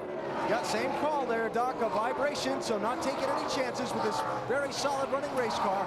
They're going to bring Casey in about 10 laps earlier than they really wanted to for a 4-tire change on this National Guard machine. Mike? Kenseth now in, he hits his marks, they're going to work. Just 4 tires is the call on the Arby's machine. Again, the concern was that they possibly had a front wheel becoming loose. They're not making any major adjustments. They're just trying to make sure that all the wheels stay on the car. Jerry? And guys, wholesale pit stops. These other teams and tires, so we're not taking any chances either. They're going to come down pit road. Here's the 60 of Carl Edwards. Jamie. Carl Edwards comes down pit road right now. He was running 8th. Right now he said he's just conserving those tires, taking care of them, but he has one fast race car. Wait till the end, guys. He said he's going to put the move on.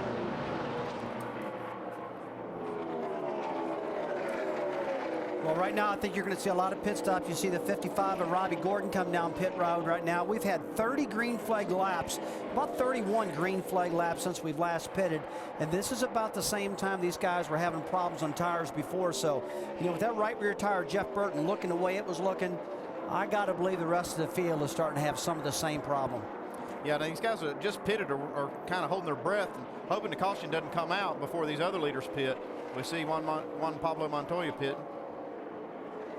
And when these guys go back, a little air pressure adjustment and the wedge out. Boy, near miss up there for Kyle Busch. Left side of your screen as he pulled up right in front of the 7 car of Mike Wallace. Here comes Montoya headed to Allen. Pits from 11th spot, Doc. They started in 10th. Brad Parrott, the crew chief, told me this morning if they could finish 10th, they'd be thrilled the way their last 2 oval races have gone. A 4-tire change. This car sliding the front end a little bit too much for Juan Pablo's liking.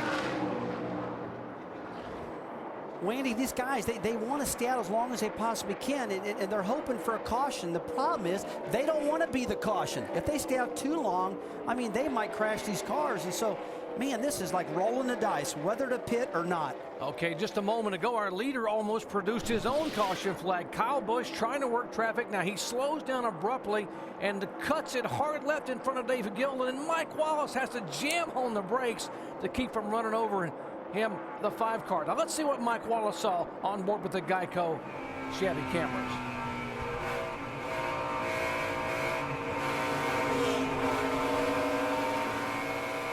It's just tight quarter racing right there, guys. Those guys were all bunched up, and Mike did a really good job out of the throttle and back in. Let's take a look at Casey Kane here. He almost lost it too. He's coming off a turn 2, it looks like. Oh, rear end kicks out. You know, Andy, that might have been when he saw Mike Wallace chuck up. He got out of throttle and got loose himself. Yeah, you can see Casey Kane's gloves inside the window going back and forth trying to catch the car. Now, one of the problems these guys got right now, the new tires that these fellas have put on that they just pitted, they're flying around the racetrack, running much faster than the cars have been on the track. So it's going to be a situation now where, hey, how much longer do I want to stay out there? Yeah, Jeff Burton and Matt Kenseth, they're back in 21st and 22nd, and they're running laps at 30 seconds, 30.9 and 30.6, whereas the leader, Kyle Busch, 3,900, 3,900. in the 5 car, they're running laps at 31.5 seconds, so they're giving up almost over a second a lap. And they're giving a lot of speed up right now, and also they know they've got maybe that tire wear issue. You see guys coming down pit road right now. Kyle Busch is on pit road, 15 of Paul Menard, the 66 of Stephen Wallace. They've all to say, hey, let's cut our losses right now, get some tires on these things. All right, here's Kyle Busch, 45 miles an hour. You heard earlier, he has led a lot of laps, but yet to win this year. Here's Steve Wallace in the Home Life Dodge. Give me a pull on that left front fender there. Give me a pull on that left front fender. Allen? And the leader, Kyle Busch, will pit. That tough call the crew chief Alan Gustafson had to make. The other guys with fresh tires gaining time on them versus if a caution comes out in the middle of the green flag pit stops. He brings them in, a chassis adjustment on the track bar, and 4 tires. Dave? Sam Hornish asked his crew, how long till we come in? Because I'm starting to get a small vibration. They said, come in now. He pitted 4 tires, wedge and track bar adjustment to adjust that chassis. Car was just a little bit hard to turn through the corners. Andy, we heard the Goodyear representative talk about how the track would get better as more and more rubber was on the track. Let's watch the Clint Boyer pit stop here. The Richard Childers crew trying to get 4 tires on. And the question is going to be, with the limited sets of tires that they have here to race, can they make it now the final 67 laps, and particularly with regard to the tire wear? Well, it's going to be close. They're going to have 6 sets of tires that they can have at their disposal. They just put set number 4 on right here at about lap 127. All right, Jamie.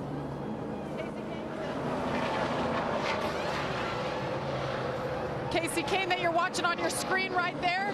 They're putting some tape on that front grille and 4 tires. Guys, he's doing a great job conserving and been taking care of those tires. Casey Kane been running about the second spot all day. Dave? Shane Huffman's car, we mentioned it was not good in turns 1 and 2. Wanted to spin out in the middle of the corner. They've already made a chassis adjustment for him, air pressure adjustment as well for the 88. Left side's on and he leaves.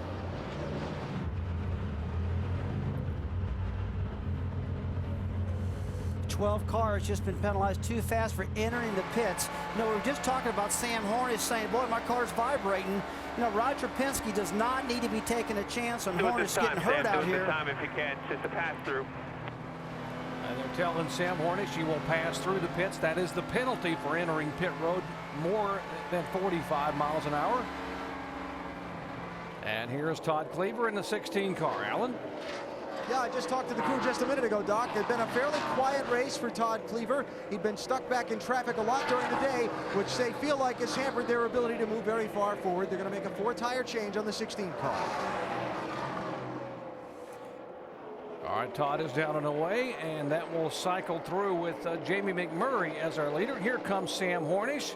And Rusty, as you mentioned, Roger Penske cannot take a chance on his defending Indy 500 winner because he's got an IndyCar season starting this next Saturday at Homestead Miami Speedway. Absolutely, Jerry. That's just what I was getting ready to say. The defending Indianapolis 500 winner, when Sam said he had a tire vibrating, his crew immediately made the right decision, said, bring this baby down pit road. You're too valuable. We don't want to lose you for the Indy 500 or lose you for the start of the IRL season.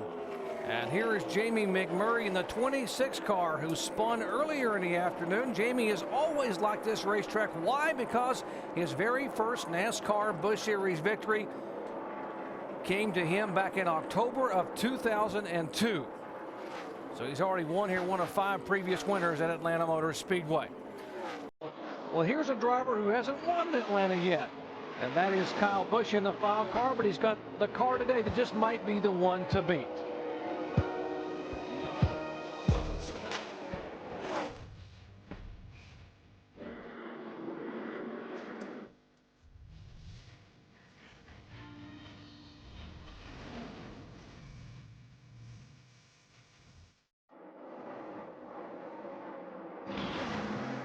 Well, back at Atlanta Motor Speedway, as you take a look at the top 5, after 138 laps, Kyle Busch cycling back toward the front of the pack. Our aerial coverage brought to you by 360 OTC, the Ginn Resorts Sky Screen, giving you wonderful shots of a clear but crisp afternoon here at Atlanta Motor Speedway. Well, a few laps ago, we heard Matt Kenseth complain that he had a vibration and possibly a loose wheel. To explain, here's Mike Massaro. Jerry, it may not have been a loose wheel after all. It may have just been a very worn right rear tire. That's what you're looking at right now. After 58 laps, you can see the outside of the tire worn all the way down to the cords. Now, Matt has already radioed back to the crew saying he understands he needs to do something a little bit differently to take care of these tires. So right now, he's looking for a different line on the racetrack.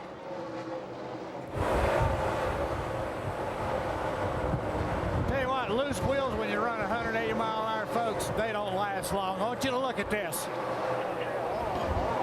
Oh, trouble on the racetrack, Tim, as we jump in here. The 47 car of John Wood has damage on both ends, and that was Stephen Wallace, the 19-year-old, also involved. Jerry, I saw it coming. The 66 and the 47 were racing to get their lap back. They were the first cars a lap down that made it 3 wide off at turn 2. It looked like the 47 car was in the center coming off that corner and just lost it and got up and outside. And, you know, you talk about reading things. I watched that for a couple laps. You could see it happen. Let's take a look here. Moving up the racetrack on the outside of the 25. 47 loses it, comes back around and takes out the 66 car. It's just it's a classic case of getting aero loose again. We've talked about it time after time, and just a racing accident. See, just moves up to 47, loses his aerodynamic downforce, spins, catches it back, takes the 66 out. Unbelievable. 2 of the talented young drivers, up-and-coming drivers here in the NASCAR Busch Series. The 47 is the 3rd-generation member of the Wood brothers family, 25-year-old John Wood, and, of course, a 2nd-generation Wallace, 19-year-old Stephen Wallace involved. And there is John Wood walking back down toward the safety vehicles after that pretty hard lick there into the wall.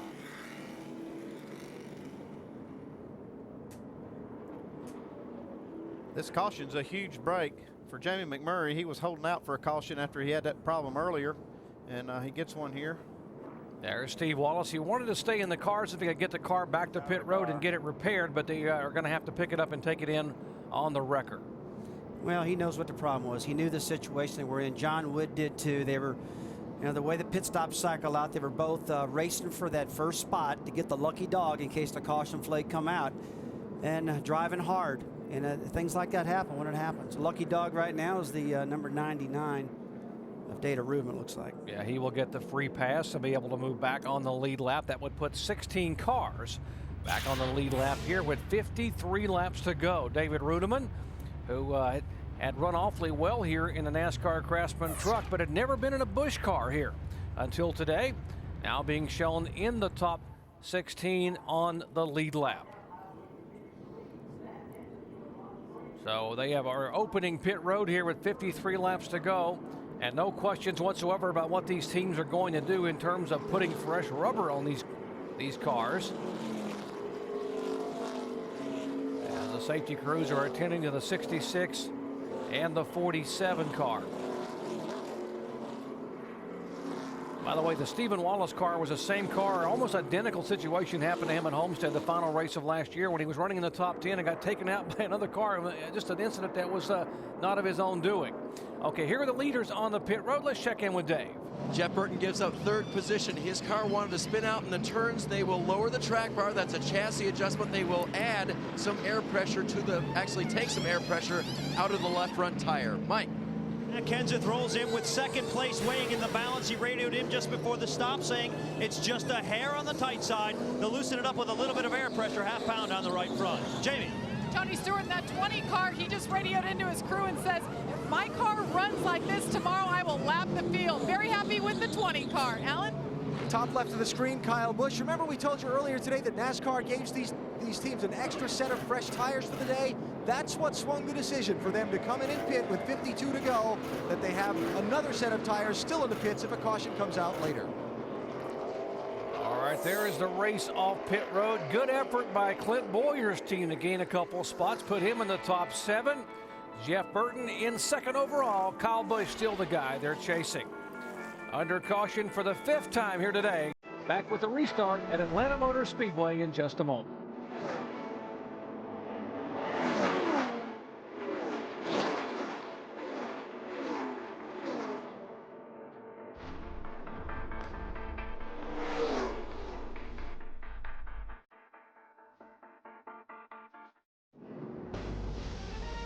You're watching ESPN on ABC.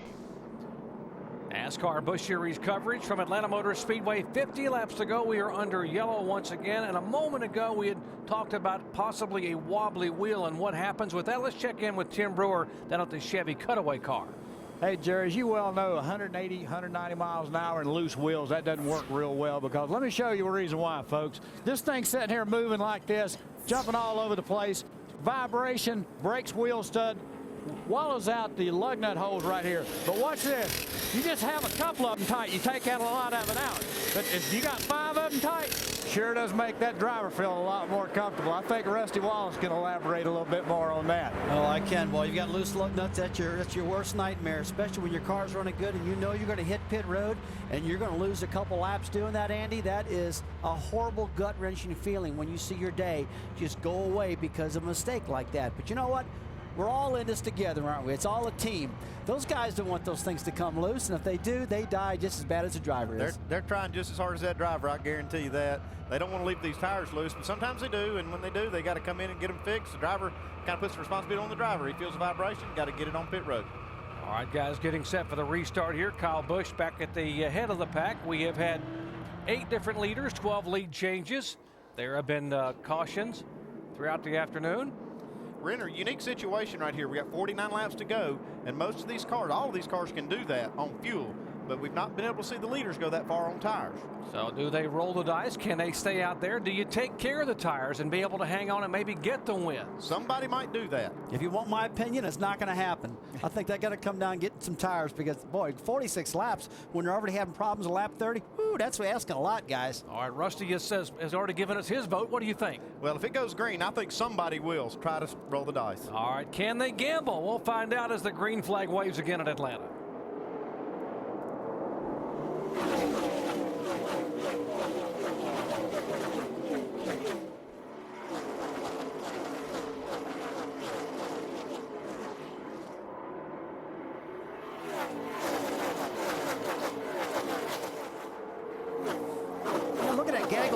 Jerry, off of turn 2 and these restarts, they are 3 wide, 4 wide, and side by side. Look at Jeff Burton on top of the track. How about Kenseth on the bottom of the racetrack? There's the 29 car. That is Burton. The 17 is Kenseth. That's the Arby's car going by. That's Ford and Chevy.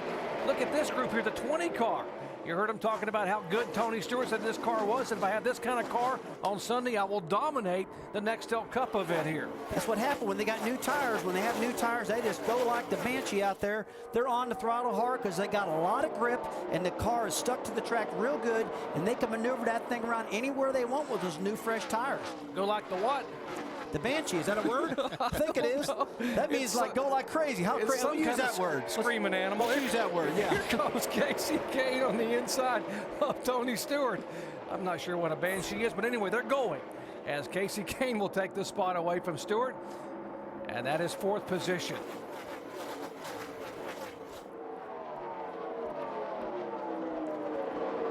How good a car does Kyle Busch have up front? Oh, Jamie McMurray wisely backs out of it on the inside of the 88 car of Shane Huffman. And how about Juan Pablo Montoya up on the high side? You talk about the high line? Yeah, he's making that high line work for him.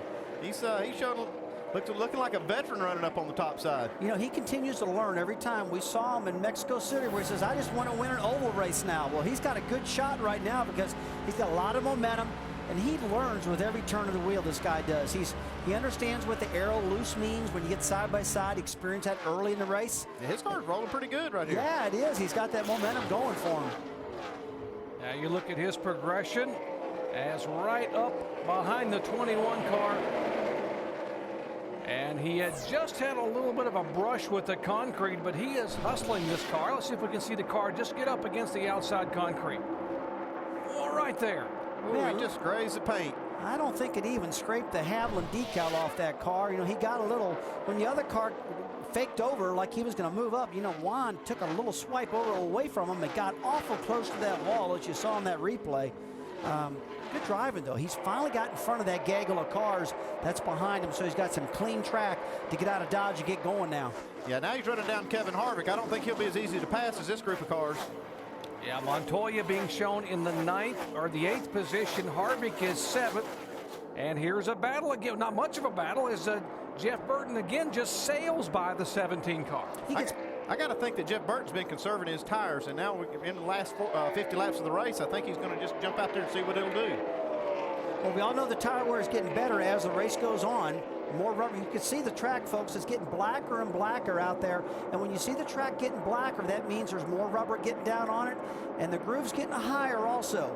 You can go down to turn 3 and 4. We'll have our cameras follow when we get down into turn. Well, let's pick 1 and 2. Let's get down to 1 and 2 here and take a look at it.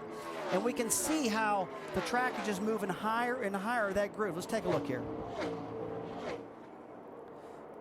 See Burton coming down the front straightaway now with Kenseth's hot in his tracks.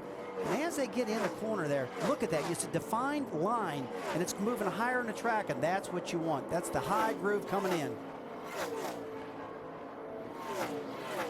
All right, let's check in the Jeff Burton pit again as you look at Kyle Busch now, still showing as our leader. Let's check in the Burton pit with Dave.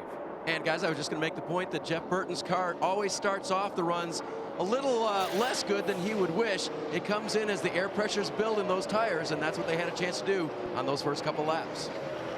Well, remember what happened 1 week ago. It was the 5 car and the 29 car at Las Vegas Motor Speedway. Kyle Busch had dominated the day. He was leading, hoping to be able to hang on and get his first win on his home racetrack, but it was not to be because Jeff Burton made the pass 400 feet before the start-finish line. came back and they shook hands. A remarkable display of sportsmanship, but Burton picks up his 23rd career win. And folks, we talked about Jeff Burton being Mr. March and being a March Madness, and how 5 of his 23 career victories have come in the month of March, and he's trying to march to a 6th victory here and trying to duplicate that win of a year ago. Well, he's trying to march to catch Kyle Busch, but it's not going to happen right now. Kyle Busch just ran a 30.17 lap compared to Jeff Burton's 30.42. And he's almost outrun him almost 3/10 a lap. That's big time. Yeah, but what we've been seeing with Kyle Busch, he jumps out there on these race starts, gets a big lead, and then he slows down a little bit. We've been seeing Jeff Burton catch him after they run a few laps. Jeff Burton start reeling back in. If you're Kyle Busch's crew chief and you know the car is that good, do you reel him in a little bit and have him not run quite so hard here in the early part of this run? Well, that's kind of a hard decision to make, Jerry, because when you got a car that is as fast as that 5 car is today, you want to take advantage of it. You want to get out there and get the most lead you can, and hopefully that the car will hold up. The lead will. That's a strong point of your race team today, is having a fast race car. So get out there and use it. Well, now look, take a look at this. Jeff Burton just outran Kyle Busch right now by a 1/10 of a lap. Andy, just like you said, he really jumps out there, lays a big number down, runs fast. But just about the time I said Kyle Busch outran him, now Jeff Burton's outrunning Kyle Busch again. No one believed that Jeff Burton would have a chance a week ago. The car got slippery and almost sideways with 3 laps to go. And guess what? Coming for the white flag or for the checkered flag, Burton somehow made up about 30 or 40 feet, 4 or 5 car lengths, and made the pass. And I guess the guys in the Kyle Busch pit remember what happened last week. Let's check in their pits now, again with Alan. I'll tell you what the actual radio traffic was, Doc, between Alan Gustafson, the crew chief, and the driver, Kyle Busch, just before this last restart. They told Kyle that they have run as far on their tires earlier in the race as they need to go between then and the finish. Problem was, at the end of that run, all their tires were in the cords, right front and right rear, showing cords. Then again, Alan Gustafson said, everybody else's tires were as well. So we might as well just go with what we've got and see how it turns out. They've got a fresh set of tires here if a caution comes out. Well, we know if the yellow comes out, these guys are going to come get new tires. But if it doesn't come out, there's going to be some guys out there rolling the dice on this rubber, I can tell you that. If you just joined our coverage, NASCAR had a competition caution at lap 35 over the concern that the track was so abrasive because of the rains it was just going to tear the rubber off the tires, and that's indeed what we saw early on. But now there's more and more rubber on the racetrack, but we have still seen cars cut tires and have issues. And now with 34 laps to go, there has to be a lot of concern among some of these guys. How far can you go? Will someone roll the dice? Rusty thinks someone will hang out there and maybe try to steal one. Well, Andy thinks somebody's going to steal one, Jerry. I think somebody's going to have to come down pit road and put tires on it, because you see Jeff Burton, 30 laps on a run, right rear tire wore out. I don't think I'm that nervy to go another 17 laps on him. There's Tony Stewart in the 20 car, making his 4th NASCAR Busch start of the year. Let's check in with Jamie. Well, that's right, Doc. On that flashback to Las Vegas, you can't help but remember Tony Stewart in that 33 car, the overheating issues and fighting back to finish 3rd. Well, today he's in the 20 car and he's been thrilled with it, but right now, as is everybody, worried about tire wear. His crew chief, Dave Rogers, and he just had an exchange just a few moments ago on the radio. Can we make it from here? That forward, you got to manage your tires really good for me. I can do that. And the best finish for Tony Stewart here in Atlanta in the Busch Series is 2nd. They do have 1 set remaining of sticker tires if they need it. But guys, he's going to try to hold on and bring her home. All right, Jamie, thank you very much. For more information, you can go to ESPN.com, keyword communications. If you want to be able to understand what's happening or listen in to what's happening with these crews and drivers, great way to find out what Tony Stewart and the crew were thinking about here in these final laps. Well, the decisions are being made. There's watching and wondering what's going to happen these final 31 laps. Will the tires last? Can you make it on fuel? A lot of concern on pit road. We'll settle some of this when we come back to Atlanta in just a moment.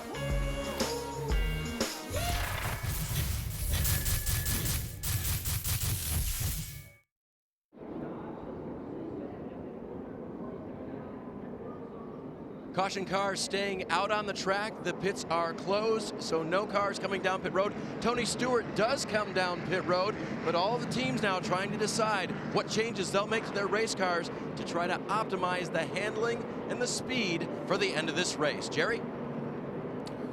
All right, thank you very much, Dave. 6th caution flag of the afternoon coming on lap 166, the 16 car. Here's the 20 car, by the way, of Tony Stewart on pit road, guys. Jerry, I think that's a mistake. It's the racetrack, the pit road's closed, Andy, and I think that Stewart thought it was open. He ducked down pit road, and he's going to get a penalty for that. He's going to have to go to back of the pack. Yeah, that's going to be costly. That's the same thing Dale Earnhardt Jr. did last week. Pitted when the pits were closed, and that's a penalty. You got to start tail end of the longest line. Pit road is closed. Here's the reason for the caution flag. The 16 car, Todd Cleaver, and Sam Hornish behind him in the 12. Let's take a look at this. We heard Hornish's radio earlier said he tried to cross over underneath him and just barely got into him. Let's take a look right up his tail. He's trying to get to the bottom of the track, but it looks like he just didn't give enough room. Got into the 16 and turned him into the wall. Yeah, you can definitely see the contact. Now, let's follow along one more time here. Now that's way in the straightaway. Clear. Yeah, that was just a major mistake on Sam Hornish's part. I'm sure he didn't mean to do that, but boy, I tell you, when you reckon a straightaway, that's something. Looks like he's going to get the reward, though, the free pass. All right, here are the leaders on pit road, Dave. Jerry, Jeff Burton wants no changes to that race car, just the 4 fresh tires that were waiting for him on the other side of the wall. Mike. Drew Blickensderfer wants to tighten Matt Kenseth up just a little bit. They'll go a ½ pound up on both rear tires, 4 fresh stickers. Now let's go to Jamie. Casey Kane putting on that last set of tires. Actually, there were 2 laps. They're scuffed tires from a mock qualifying run. Casey said no changes needed. Alan. Kyle Busch's pit crew has held the lead most every stop all day, but this is the pressure when it counts. Can they keep the top spot here? The 4-tire change, and Kyle is easily going to be off pit road with the lead. As you look at great pit work again by those down pit road. And how about Kevin Harvick, +5 positions? You got to love a pit crew when they can give you 5 spots on a pit stop. Well, it was a great pit stop for him, but we were just watching the cars come down pit road a little while ago to 29 of Jeff Burton and Matt Kenseth. Andy, believe me, I wish basically I was. drag racing down to pit road, and I don't know who won that one off of pit road. We'll have to take a look at that one in a second here. And there's Tony Stewart. I know his guys are probably getting a penalty notice from NASCAR about now.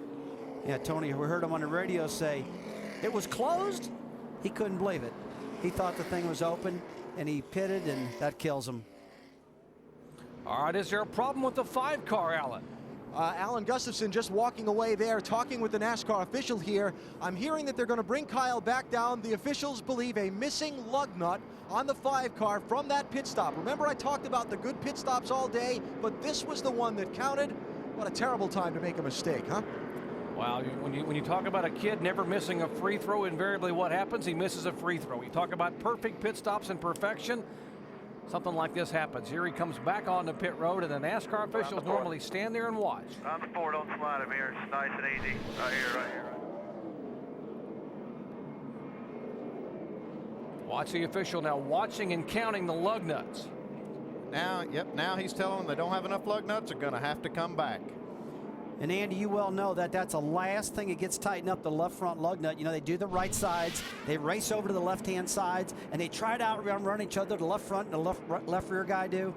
You could see that one coming when he came down pit road. They're racing like crazy to get that thing tight. All right, Kyle Busch having to come back on pit road for a missing lug nut.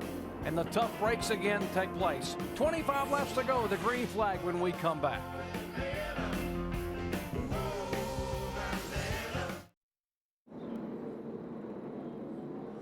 Well, for want of a lug nut, a race may be lost here in Atlanta. You watch Kyle Busch. You see the official watching right now. He sees the lug nut come off clearly, and the penalty is to come back in. Ray, that brings up the issue of, are the crews the same crews for the Busch as you use during the Cup races, or are you trying to break fellas in on this? Not necessarily the same guys. We are trying to bring guys in. Sometimes it's a mix, sometimes it's all new guys, and the only way to get guys experience is to let them go, so we do it on Saturday.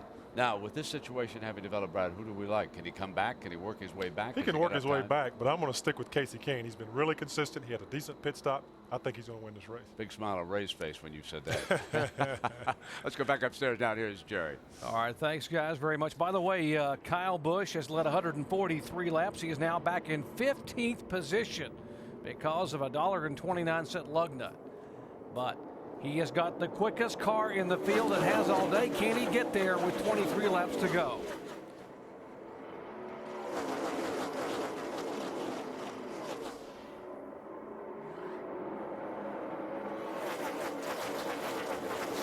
There's Kyle, locked back in traffic, and right behind him is Tony Stewart, who had to go to the back of the longest line because of pitting during the closed pits.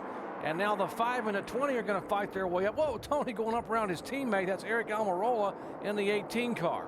Tony had so much momentum running right there. He tried to go right behind the 18 of Eric Almirola and said, hey, this guy's not going quick enough. I got to change lanes, and he did that.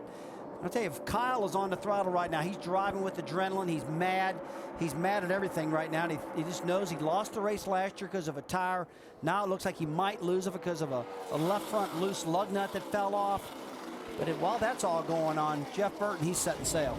Yeah, as you're right along with David Rudiman back in traffic, trying to go by the Bobby Hamilton Jr. Here's a battle for third position. That is Harvick in the 21 being passed by Casey Kane. Brad Doherty's pick, he said, Kane's the guy to watch here in these last 20 laps, and indeed, he takes a spot away. Yeah, he can see that checker flag. This guy here goes. I'm telling you, he can stand on that gas and go, and Ray knows it, and so does Brad.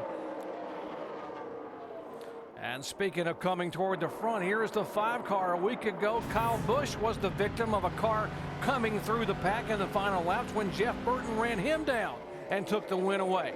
Can Kyle Busch turn the tables and run Jeff Burton down? 19 laps to go. He started 17th on this restart. He's already 9th place. There's the interval, and watch the interval shrinking now. He's pulling up behind Casey Mears for just a moment. That's the interval between the 5 car and the leader, Jeff Burton. Well, the farther he gets up there, the harder he can get to pass these cars. He's knocked off about 6 or 8 cars in the back there, and now he's running them back down. But he's not going to be able to pass these guys just as easy because the talent's getting better, and the cars he's catching are faster. He's sure making it exciting. And remember, Jeff Burton has clean air. This guy's got to work traffic. He has to work to the bottom of the racetrack to be able to get by Casey Mears, his teammate.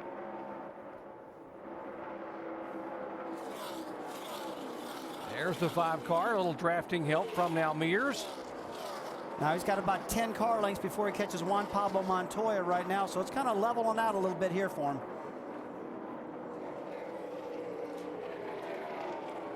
All right, 17 laps to go. Jeff Burton, Matt Kenseth, Casey Kane, Kevin Harvick, and Carl Edwards. That's a top 5. But Kyle Busch is on the march. Can he get there? We'll answer that and other questions when we come back.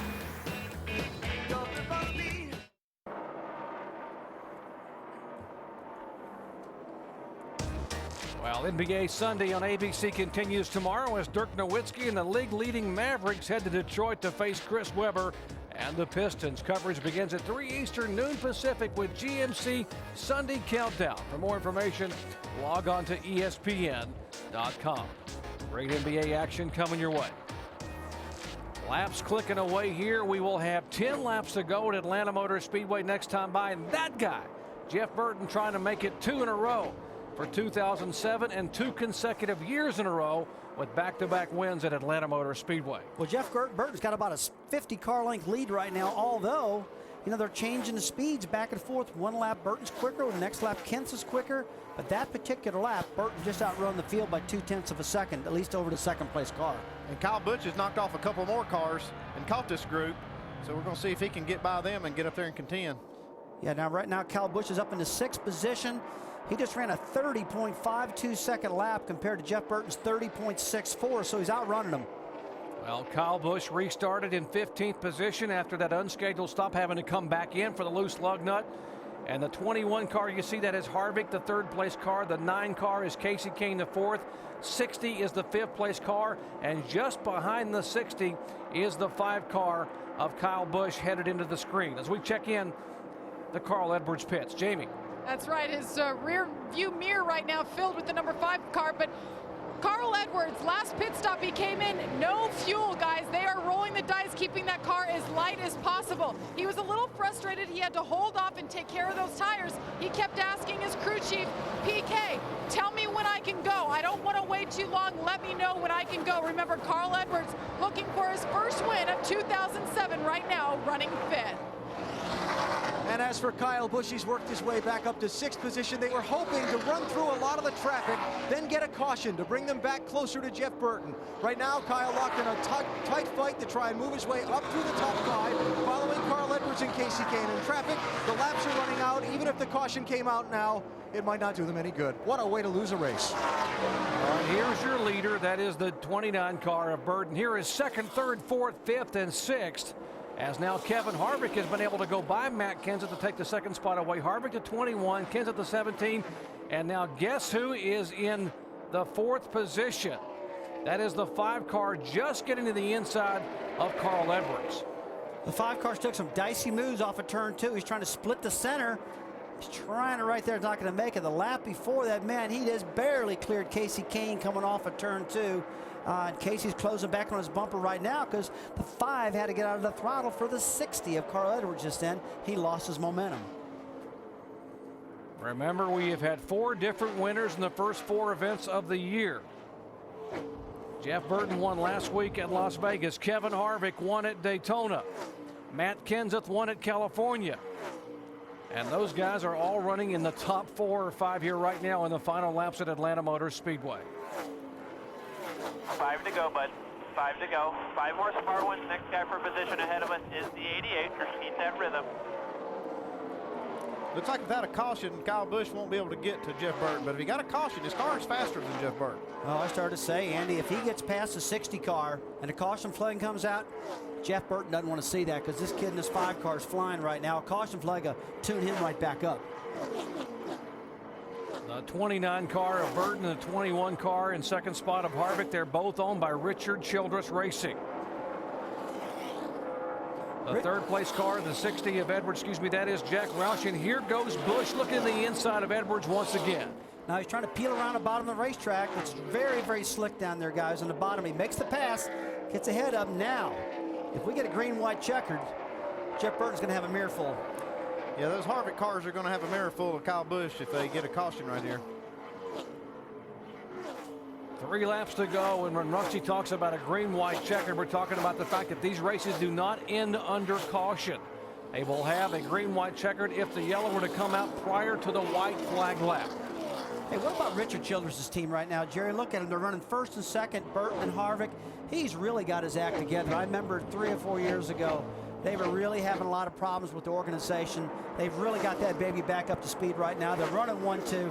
What a big turnaround. And their Clint Boyer, their 3rd place car, the 3rd car on that team is 7th. So great run for Richard Childress Racing, 1, 2, and 7. 2 laps to go. Jeff Burton will come down for the white flag. And what a great battle here on the racetrack between Edwards and Kyle Busch. That is for 3rd position. Edwards takes it back. They still haven't settled this argument. 2 laps to go, and these guys are racing as hard as they can go. All right, the white flag is waving. Final lap, final 1.5 miles around this Atlanta Motor Speedway. NASCAR Busch Series action, ESPN on ABC. And Jeff Burton won it a week ago at Las Vegas. He came from the back and made the pass out of turn 4. But this day, Burton will sail out of turn 4 and win his 2nd in a row.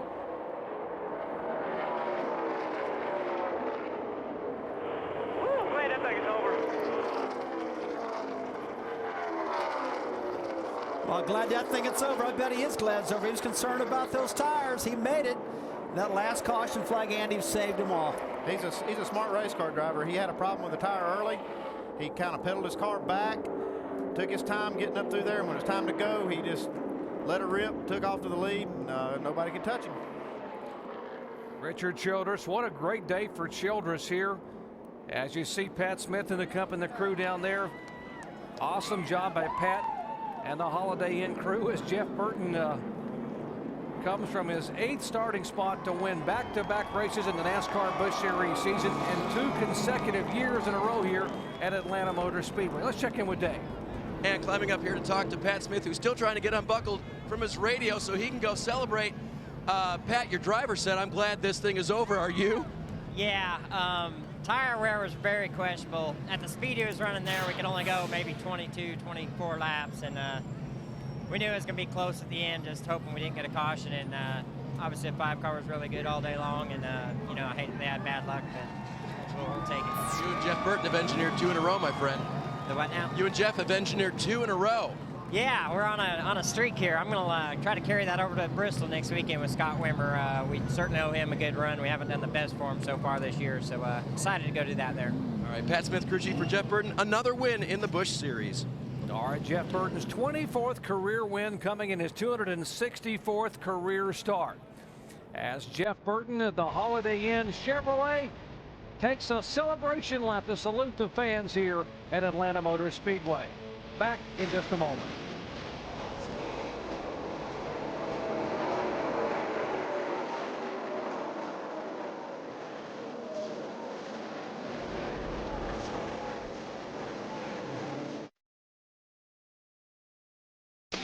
ESPN's coverage of the NASCAR Busch Series on ABC. Brought to you by TGI Fridays Restaurant's new right portion, right price menu. Give me more Fridays. Aaron's, with over 1,400 stores nationwide, everyone's a lucky dog at Aaron's. And stay on top of your credit score and credit report at freecreditreport.com. Atlanta Motor Speedway NASCAR Busch Series races history, and Jeff Burton is in victory lane as the celebration begins. Burton climbs out of the Holiday Inn Chevrolet. Let's head down to Mike Massaro. Jerry, for the second consecutive week, Jeff Burton in victory lane. How would you describe the run you're on right now in this Busch Series? Well, these guys give me great race cars and great pit stops, and obviously the 5 car today, you know, he was a class of the field. At last run, I thought we might be able to have something for him, but he was so fast, and you know, they just had some bad luck. But real proud of my guys, kept digging, and you know, these things are never over till they're over. And Holiday Inn Chevrolet is just so much fun to drive, and they're just really on it right now. But we got to step it up if I was going to run that fast. I mean, he was in another league. It's hard to imagine you stepping it up even further. You know, a lot of tire issues today, Jeff. How did that affect the way you needed to drive? Well, I'll be honest. You know, I had to pit once. I got a big vibration and pitted. I figured our race was over right then, because whenever I pit and there's a vibration, there's never anything wrong. But of course, today they did find something, thank goodness. So just a difficult situation. But there at the end, last 5 laps, I had picked up another big vibration and couldn't pit then. Had to see it through. But just real proud of everybody at RCR. They're working exceptionally hard, and really proud to be associated with Holiday Inn and everybody involved in this program. It's a lot of fun. What did you learn today that you can take into Sunday? Well, you know, it's difficult because you know, when we were too loose, when we were too tight, I couldn't run, and we were too loose, we ate right rear tires off of it. So I don't know what the right thing to do is. You know, I'm nervous about tomorrow because it's, you know, this track is very abrasive and very hard on tires. But have some good luck and have a good car, and then hopefully be in the right position. Congratulations. Thank you. Jerry, this will certainly take away some of the sting of his Blue Devils losing earlier this weekend. Absolutely. Congratulations to Jeff Burton. He's a winner at Atlanta Motor Speedway as the celebration is ongoing in victory lane. When we come back, we'll visit with Kyle Busch, and he will recap the disappointment in the final laps here today.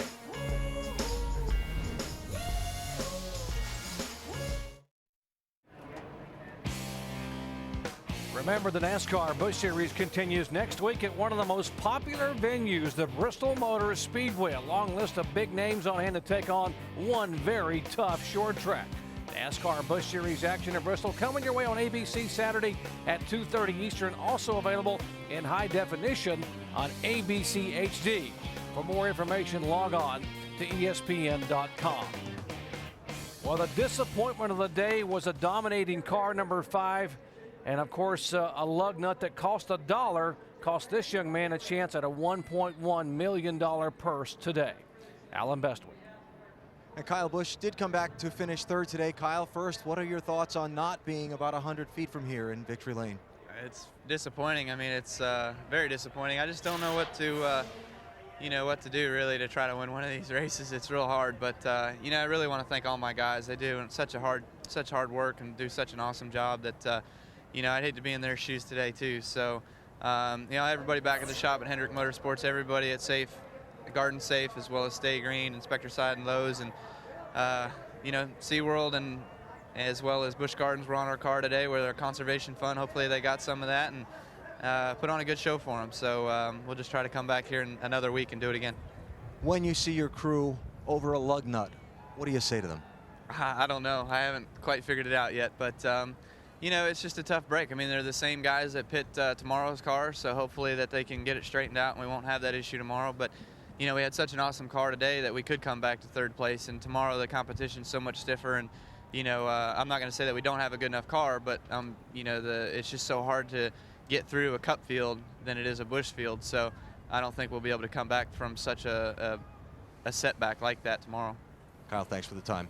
Nobody knows how tough one of these races are to win this season more than Kyle Busch. Doc, that's the third time he's led the most laps in a race this year, and he doesn't have a trophy to show for it yet. Oh, he led 5 times for 143 laps. Clearly had the dominant car, but a $1 lug nut cost him a victory. He finishes third here today. We'll wrap it up when we come back in just a moment.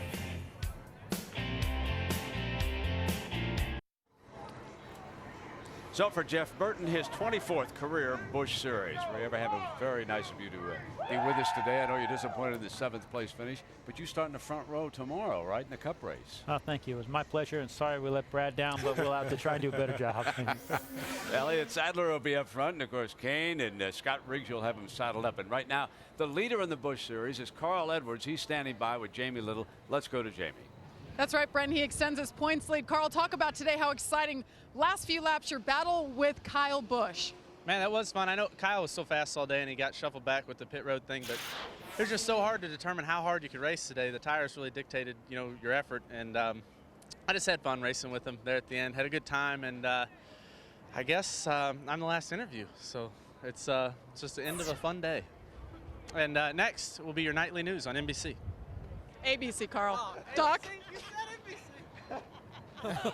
All right, well, he's still the points leader. That's okay. Carl's trying to help us out a little bit. Guys, your final thoughts on this 300-miler today?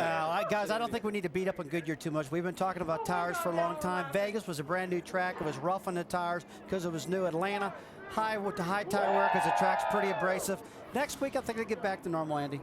Yeah, but you still got to hand it to Jeff Burton. The race he ran today, very, very smart. Very impressed with Jeff Burton, how he did this. And, you know, tomorrow is going to be another race. These guys are going to have some of the same things to worry about tomorrow.